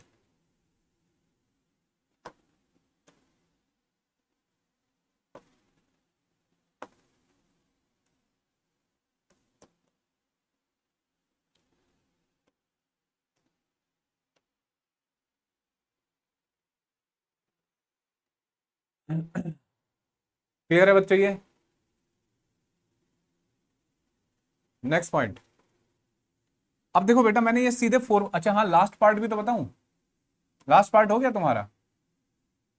लास्ट पार्ट में क्या पूछा? Find the time when x equal to 2, तो कुछ नहीं करना, जैसे पोजीशन लिखी हुई है ना, इसमें x की जगह 2 रख दो बच्चों। देखो ये बिल्कुल थके हुए क्वेश्चन है एकदम भाई। 2 equal to 4 sine 100 pi t minus pi by 4, ठीक है, 1/2 equal to sine 100 pi t minus pi by 4, ठीक है बेटा, ऐसे ठीक है।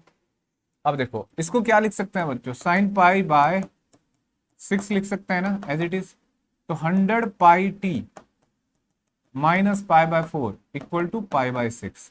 अच्छा देखो, जो मैथ से डर गया इस चैप्टर में, मतलब वो मर गया, उसको बस की नहीं है एसएचएम और वेव के क्वेश्चन।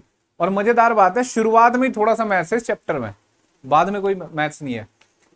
जितनी भी सर्वे होती है ना, आईआईटी की, केवीपीवाई की, जेई की, नीट की, जितने तुम्हारे एग्जाम है, उन सब सर्वे में यह पता लगता है कि सबसे कम क्वेश्चंस बच्चे इन चैप्टर्स के अटेम्प्ट करते हैं, इन चैप्टर को करते ही नहीं है। वजह समझ जाते हो तुम? आखिरी में चल रहे होते हैं, आखिरी में बच्चा फटाफट अपने स्कूल के एनुअल एग्जाम दे रहा होता है, जब वो 12th में रिवाइज कराते हैं टीचर, तो वो शुरू से रिवीजन शुरू करते हैं, वो तब हट जाता है। इसलिए मैंने ये चैप्टर का टाइम अब लिया है, ताकि अब इन्हें तसल्ली से करेंगे, एक एक चीज पढ़ेंगे इन चैप्टर की, उसके बाद फिर जो चाहो, ठीक है, फिर जो चैप्टर तुम्हें करने हैं। तो ये अब करा दिए। अब यहां से सॉल्व करो बच्चों, 100 pi t equal to pi by 6 plus pi by 4, ठीक है, 100 पाई टी कितना हो जाएगा बच्चों ये? 6 चौक 24, 4 पाई प्लस 6 पाई, ठीक है, 100 पाई टी 10 पाई 24, टी की वैल्यू आ जाएगी यहां से, ठीक है बेटा, समझ में आया?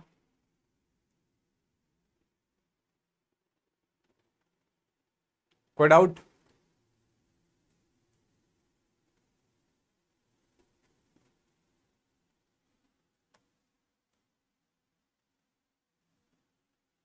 अब आगे बढ़ते हैं बच्चों।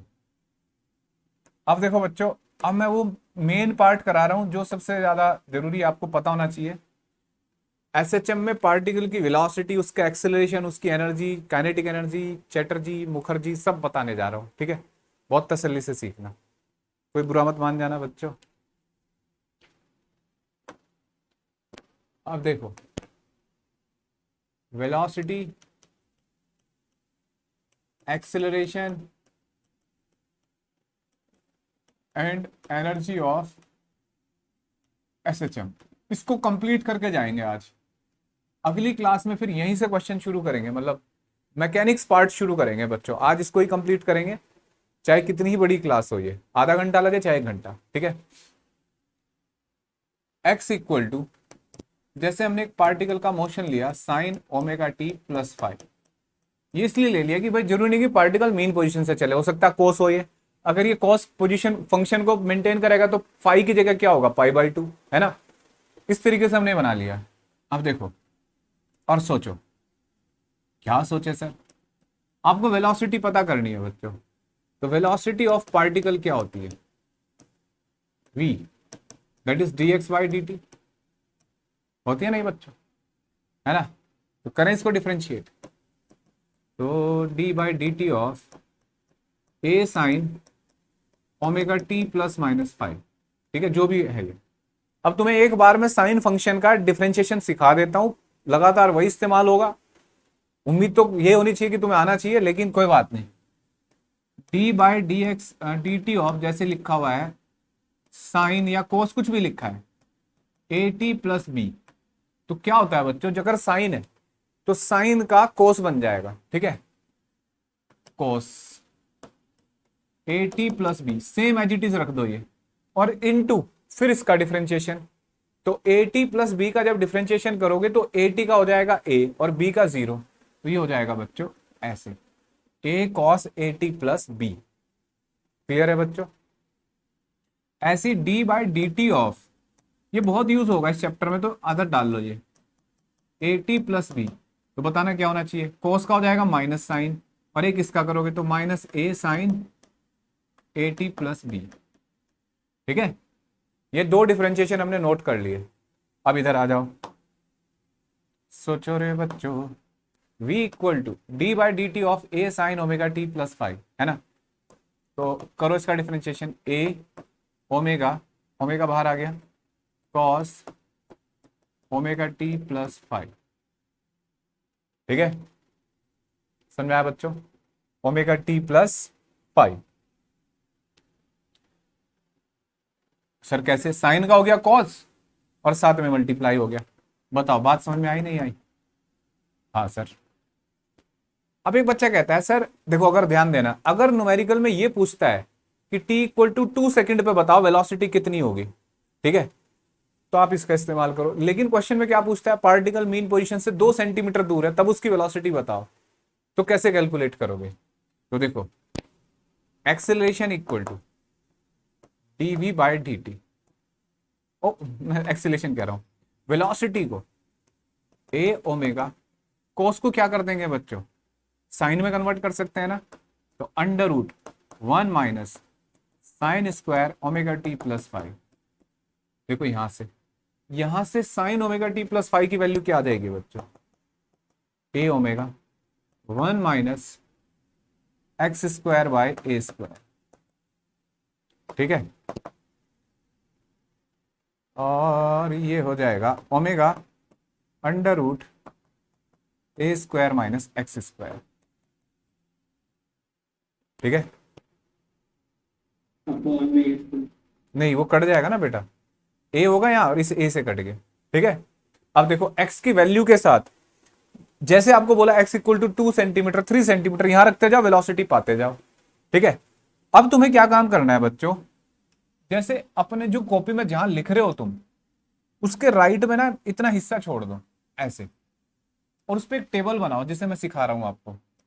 जैसे देखो, ये एक पार्टिकल है, ठीक है, और ये इसकी मीन पोजीशन है, ठीक है, O, और मैंने इसको अब खींच दिया, यहां तक ले गया। बच्चों तुम्हें समझ में भी आ रहा है, सदमा तो नहीं लग रहा है कि यार ये क्या पढ़ा रहा है, हमने सोचा अच्छा पढ़ाता है ये तो सदमा दे रहा है हमें, ऐसा तो नहीं है। लगे सदमा कोई बात नहीं बेटा, ये कंपटीशन ही ऐसे है, जब तक सदमे नहीं लगते तब तक सिलेक्शन नहीं होते बेटा, हंसी मजाक से ये सिलेक्शन नहीं होते। अब देखो, अब सोचो, अब मैं यहां देखो ऐसे लिखने जा रहा हूं, वेलोसिटी, ठीक है, ये एक्सट्रीम पोजीशन है, ये मीन पोजीशन है और ये एक्सट्रीम। मैं मैक्सिमम वेलोसिटी चाहता हूं। पहले तो मैं देखो x इक्वल टू 0 लिख रहा हूं। x इक्वल टू 0 लिखोगे तो यहां v क्या आ जाएगा बच्चों, प्लस माइनस ओमेगा ही आएगा ना सर, प्लस माइनस ए, क्योंकि रूट के अंदर स्क्वायर है तो प्लस माइनस हो सकता है। तो इसका मतलब वेलोसिटी ये मैक्सिमम है।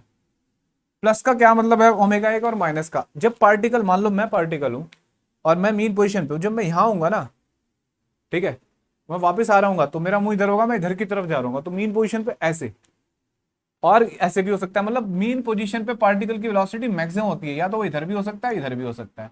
इसलिए दो वैल्यू आती है बच्चों, इसलिए प्लस माइनस ओमेगा है।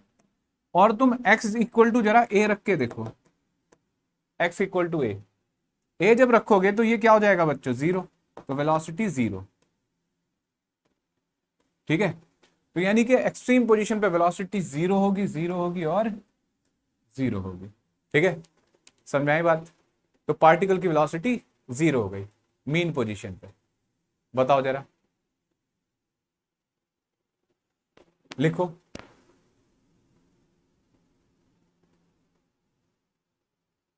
नेक्स्ट पॉइंट लिखो, इसको नोट करो इतने को, फिर मैं मिटाऊंगा।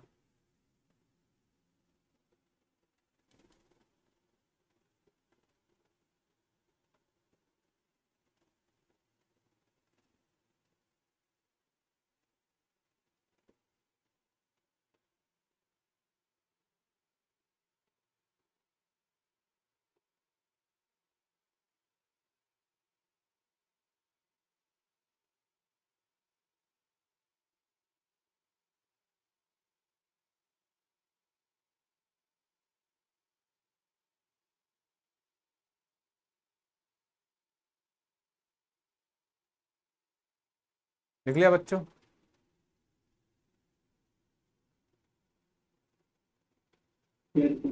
दोबारा रिपीट कर देता हूं बेटा। जैसे मान लो हमने ये वेलोसिटी डिफरेंशिएट करके ये लिखी है ना, भाई पोजीशन का डिस्प्लेसमेंट डिफरेंशिएशन से वेलोसिटी मिलती है ना, तो मैंने साइन कोस को साइन में कन्वर्ट कर दिया, और साइन स्क्वायर थीटा, यहां से देखो x square by a square आ जाएगा, है ना। एलसीएम लो, a square minus x square, a से ए कट जाएगा। अगर तुम एक्स इक्वल टू ए रखते हो, प्लस माइनस ए कुछ भी रख दो, तो ये वेलोसिटी 0 हो जाती है। आप सोचो एक्सट्रीम पोजीशन पे पार्टिकल जाते जाते रुक के वहां से फिर वापस होता है ना, तो इन दोनों जगह वेलोसिटी 0, और यहां पे प्लस माइनस ए दोनों हो सकते हैं। क्यों? जब x 0 रखते हो तो वेलोसिटी प्लस माइनस ओमेगा आ रही है, तो जाते वक्त ये ऐसे आ रहा होगा, जा रहा होगा, फिर वापस आ रहा होगा, तो यहाँ इधर भी जा सकता है, इधर भी, तो इधर जाएगा तो प्लस ओमेगा ए, और इधर आएगा तो माइनस ओमेगा ए, है ना। फिर यहाँ पे 0, इस तरीके से ऑसिलेट करेगा, ठीक है। अच्छा, यहाँ लिखना कुछ नहीं है बच्चों, जैसे यहाँ आप वेलोसिटी, अब इसके बाद मैं एक्सेलरेशन लिखाऊंगा, ठीक है, और फिर मैं यहाँ kinetic energy, potential energy, total energy, something something ऐसे लिखते जाएंगे। ये फॉर्मूले आपके बनते जा रहे हैं जिनको आपको याद रखना है, ये फॉर्मूला याद रखना है आपको, ठीक है। अब देखो बेटा, अब मैं इसको मिटा देता हूं, जगह कम है,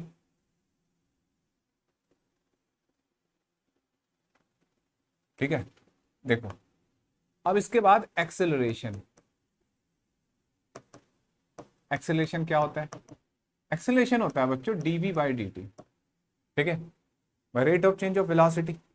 तो क्या लिखे उसको, तो देखो d by d T of A sine omega t plus 5, ऐसे लिखा, समझ में आया बच्चों। ए डिफरेंशिएट कर देते हैं इसको, ओ वेलोसिटी ये नहीं थी ना, इसको करके देने का देखना। हाँ, ए कॉस ए ओमेगा कॉस ओमेगा, ठीक है बेटा। अब देखो क्या होगा, ये ए ओमेगा बाहर आ गया, एक और ओमेगा आएगा, और कोस का क्या हो जाएगा, माइनस साइन, ठीक है। अब एक बच्चा कह रहा है कि सर ये a sine omega t plus 5, ठीक है, ऐसे लिख सकते हैं, और a equal to omega square, ये हो जाएगा एक्स, ठीक है, a equal to minus omega square x, लिख सकते हैं ना इसको। बोलो बेटा। ये भाई इसकी पूरी की जगह एक्स लिख दिया, यानी कि ये तो बढ़िया है भाई। A equal to minus omega square x आ गया। अगर एक्स जीरो हो जाए, यानी कि मीन पोजीशन है ना, मीन पोजीशन पे एक्स जीरो हो जाएगा तो एक्सेलेरेशन कितना हो जाएगा बच्चों, जीरो। और x equal to plus minus a पे एक्स, ए की वैल्यू कितनी होगी, देखो यहाँ एक्सट्रीम पोजीशन पे एक्स इक्वल टू, पहले मैं प्लस ए रखता हूं, ए होगा माइनस ओमेगा स्क्वायर ए, और एक्स इक्वल टू माइनस ए रखूं तो ए होगा प्लस ओमेगा स्क्वायर ए। ये क्या मतलब है सर, तो मीन पोजीशन पे तो जीरो। सोचो बच्चों वैसे क्यों ऐसा, बस जब 4 से 0 हो जाता है मीन पोजीशन पे तो एक्सेलेरेशन क्यों होगा, और जब उसे ऐसे लेके जा रहे होंगे तो जब आप आगे ले जा रहे होंगे तो फ्रिक्शन मतलब एक्सेलेरेशन पीछे की तरफ होगा, उसको रोकते रोकते रोकते इधर रोकेगा, फिर ये इधर जाएगा, फिर इधर, फिर उल्टा। तो इस तरीके से पहले ये क्या हो जाएगा, माइनस ओमेगा स्क्वायर ए, और ये क्या हो जाएगा बच्चों, प्लस ओमेगा स्क्वायर ए। ऐसे लिख सकते हैं, समझ में आया। तो माइनस ओमेगा स्क्वायर ए और प्लस ओमेगा स्क्वायर ए ऐसे लिखा जा सकता है, नोट करो। जब ये एक्सट्रीम इधर होगा तो एक्सेलेरेशन बाहर की तरफ होगा, आगे की तरफ। समझ में आ गया बच्चों, नोट करो।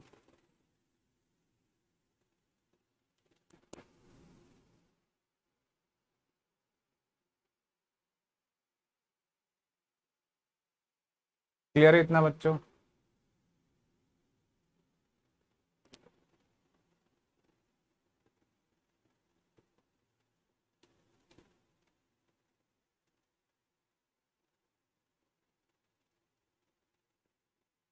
कोई डाउट यहां तक। अब देखो,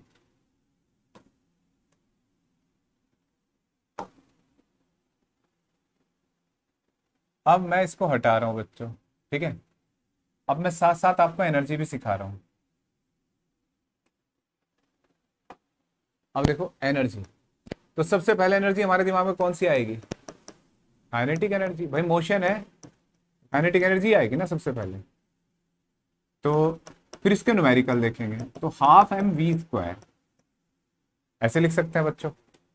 और हाफ एम वी स्क्वायर में देखो बेटा,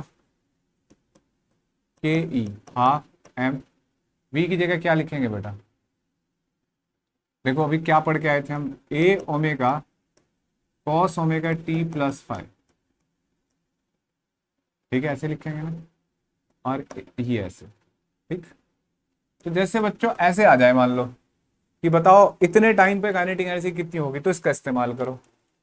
लेकिन अगर पोजीशन के टर्म में आ जाए काइनेटिक एनर्जी पूछने को, तब क्या करोगे, तो बच्चों देखो अभी v को x के टर्म में लिखा था ना, तो half m omega square a square minus x square, ठीक है ना बच्चों, ऐसे लिख सकते हैं, ठीक है। अब देखो जैसे मैं x जीरो रख दूं, तो इसका मतलब कि x जीरो क्या होता है, मीन पोजीशन। तो भाई काइनेटिक एनर्जी मैक्सिमम हो जाएगी इतनी sir, half m omega square a square. यानी कि अगर मैं यहाँ काइनेटिक एनर्जी लिख दूं तो मीन पोजीशन पे होगी वो maximum half m omega square a square. और एक्सट्रीम पोजीशन पे x equal to plus minus a रखना, जरा ये रखते ही काइनेटिक एनर्जी क्या आ जाएगी, जीरो। तो मिनिमम, तो एक्सट्रीम पोजीशन पे काइनेटिक एनर्जी जीरो होती है, जीरो होती है, ठीक है बेटा। लिखो जरा इसको, कोई डाउट है तो पूछते जाओ।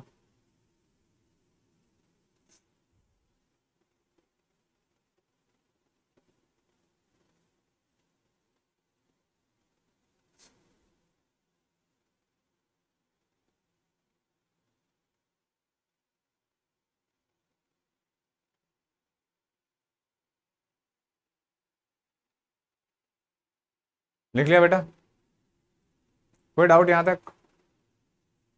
अब ये काइनेटिक एनर्जी थी, है ना। अब देखो बेटा, अब हमें यहीं पे पोटेंशियल एनर्जी लिखनी पड़ेगी, तो मैं तो मिटा रहा हूं। है हाँ सही, कब तक लगेगा? बेटा 15-20 मिनट और है। ठीक है, कोई दिक्कत तो नहीं है। अब देखो, क्योंकि इसके न्यूमेरिकल करने हैं एनर्जी के। अब पोटेंशियल एनर्जी, और अगली क्लास में एब्सेंट मत हो जाना, आज का तो चलेगा, आज का तो थियोरेटिकल पोर्शन था, बेसिक क्लास में उतना ही पढ़ाया था, लेकिन अगली क्लास बहुत करोड़ों की है बच्चों। ये हो गया। अब पोटेंशियल एनर्जी कैसे कैलकुलेट करें, तो देखो बच्चों यहाँ फोर्स है F equal to minus k x, है ना। तो इसका मतलब पोटेंशियल एनर्जी जब फोर्स माइनस के एक्स होता है तो स्प्रिंग में हमने डिराइव कर रखी है, कितनी होती है, हाफ के एक्स स्क्वायर, डायरेक्ट लिख दी वहां से। और अभी हम थोड़ी देर पढ़ के आए थे पहले, ओमेगा स्क्वायर इक्वल टू के बाई एम, याद करो, पढ़ के आए थे ना अभी थोड़ी देर पहले। तो u इक्वल टू हाफ के की जगह क्या लिखेंगे, m omega square x square. एक फॉर्मूला तो ये हो गया बच्चों। एक बच्चा कहता है सर मैं तो टाइम के टर्म में लिखूंगा, x को क्या लिख सकते हैं, देखो ये रहा a square sine square omega t plus 5, ठीक है, ऐसे लिख सकते हैं। अब तुम देखो यहाँ पे x जीरो रखते ही पोटेंशियल एनर्जी जीरो हो जाएगी, है ना। तो पोटेंशियल एनर्जी यहां जीरो और यहां maximum half m omega square a square, ऐसे, ठीक है बच्चों। एक्चुअल में क्या होता है पोटेंशियल एनर्जी के लिए, जैसे एक्सट्रीम पॉइंट पे काइनेटिक एनर्जी हमेशा जीरो होती है, हमेशा जीरो, और मीन पोजीशन पे हमेशा maximum. Potential energy mean position पे बच्चों जरूरी नहीं कि हमेशा जीरो हो, जैसे यहां तो लिख रहा है ना जीरो, तो ये हमारे इस डेरिवेशन के अकॉर्डिंग है। और फॉर एग्जांपल आप सोचो पेंडुलम है, तो पेंडुलम ऐसे चल रहा है, तो जब ऊपर जाता है पोटेंशियल एनर्जी बढ़ती है, तो मीन पोजीशन पे भी तो पोटेंशियल एनर्जी जीरो नहीं हो सकती ना। अगर आप ऐसे सोचो भाई पेंडुलम ऐसे ऑसिलेट कर रहा है, तो हम तो ये मानते हैं रेफरेंस लेवल अगर ये मान ले तो पोटेंशियल एनर्जी जीरो, लेकिन अगर ग्राउंड मान ले रेफरेंस लेवल तो क्या पोटेंशियल एनर्जी जीरो है। तो इसका मतलब अगर ये हमने तब माना है जब रेफरेंस लेवल पे हमने पोटेंशियल एनर्जी जीरो मान रखी है। अगर ऐसा नहीं है तो एक्चुअल में क्या होता है वो लिख देता हूं मैं यहाँ पे, इसको थोड़ा ध्यान देना है बच्चों। ऐसे मैंने यू लिखा, यहाँ एक्सट्रीम पॉइंट पे होगी मैक्सिमम, ठीक है, और यहाँ होगी मिनिमम, और यहाँ होगी मैक्सिमम। मतलब जरूरी नहीं कि जीरो हो मिनिमम पोटेंशियल एनर्जी, ठीक है। काइनेटिक एनर्जी मिनिमम हमेशा जीरो होती है एक्सट्रीम पॉइंट पे, ये मिनिमम जीरो नहीं हो सकती, कुछ केस में हो सकती है कोई वैल्यू, ठीक है, ध्यान रखना है। मतलब ये कुछ ऐसे हो सकता है कि ये यू नॉट मिनिमम और ये मैक्सिमम जो भी है प्लस यू नॉट, मतलब जैसे ये half m omega square a square plus u naught, और ऐसे यहाँ पे half m omega square a square plus u naught. ये हमने मैकेनिक्स में पढ़ा रखा है कि अगर रेफरेंस लेवल की पोटेंशियल एनर्जी कुछ हो तो वो हर जगह जुड़ जाती है। तो अगर मैंने जीरो ना मान के यू नॉट लिखी है तो यहाँ पे भी यू नॉट जोड़ दिया, यहाँ पे भी यू नॉट जोड़ दिया उस एनर्जी में, ठीक है बच्चों। तो ऐसे याद रखना है, इसका थोड़ा मतलब ध्यान रखना है कि पोटेंशियल एनर्जी हमेशा जरूरी नहीं है कि मीन पोजीशन पे जीरो हो, क्योंकि यहाँ एक्स रखते ही जीरो आ रही है, ठीक है बेटा, समझ में आई बात। अब देखो, हाँ एक बार ये बता दीजिए हाफ के एक्स को आपने कैसे लिख दिया? कैसे प्रूव, अरे ये तो स्प्रिंग के लिए, जैसे F equal to minus k x है तो पोटेंशियल एनर्जी हाफ के एक्स स्क्वायर लिख दी मैंने यहाँ, ठीक है, समझ में आई बात। अब देखो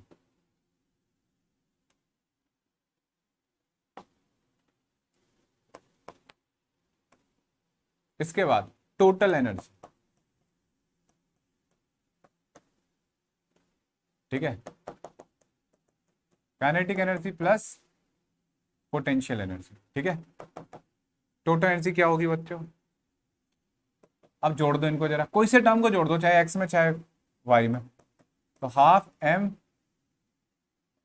ये लिख देते हैं omega square a square minus x square plus half m omega square a square. तो ए स्क्वायर वाला टर्म कट जाएगा, सॉरी एक्स स्क्वायर वाला टर्म कट जाएगा, ये जिंदा रहेगा,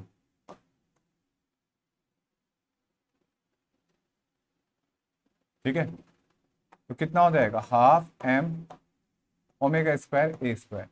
मतलब जो टोटल एनर्जी है बच्चों वो हमेशा कांस्टेंट रहती है हर जगह, भाई टोटल एनर्जी तो कांस्टेंट ही रहेगी ना, ये हर जगह कांस्टेंट रहती है। मीन पोजीशन पे भी उतनी, एक्सट्रीम पे भी, और बीच में भी कहीं लिखोगे तो टोटल एनर्जी उतनी ही लिखी जाएगी, ठीक है। इतनी बात समझ में आई? लिख लो।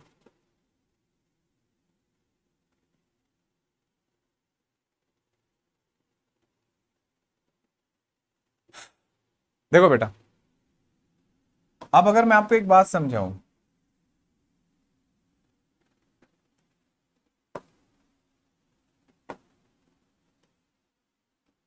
कि जैसे ये एनर्जी है E, और मैं x के साथ ग्राफ बना रहा हूं इसका, तो जो टोटल एनर्जी होती है बेटा वो कांस्टेंट रहती है। ऐसे कितनी? Half m omega square a square. लेकिन अगर मैं काइनेटिक एनर्जी का ग्राफ बनाऊं, तो काइनेटिक एनर्जी मीन पोजीशन पे सबसे ज्यादा और एक्सट्रीम पे जीरो। जैसे ये माइनस ए हो गया, ये प्लस ए। ठीक है, ये काइनेटिक एनर्जी का ग्राफ है। किसका? Kinetic energy. और अगर मैं पोटेंशियल एनर्जी का ग्राफ बनाऊं, तो पोटेंशियल एनर्जी कैसे बनेगी? ठीक है, तो पोटेंशियल एनर्जी मीन पोजीशन पे मिनिमम और एक्सट्रीम पे ज्यादा। इस तरीके से आप इस ग्राफ को देख सकते हो। तो मुझे ऐसा लगता है, मैं अगला पॉइंट नेक्स्ट क्लास में शुरू करेंगे। न्यूमेरिकल शुरू होंगे अब अगली क्लास में बच्चों।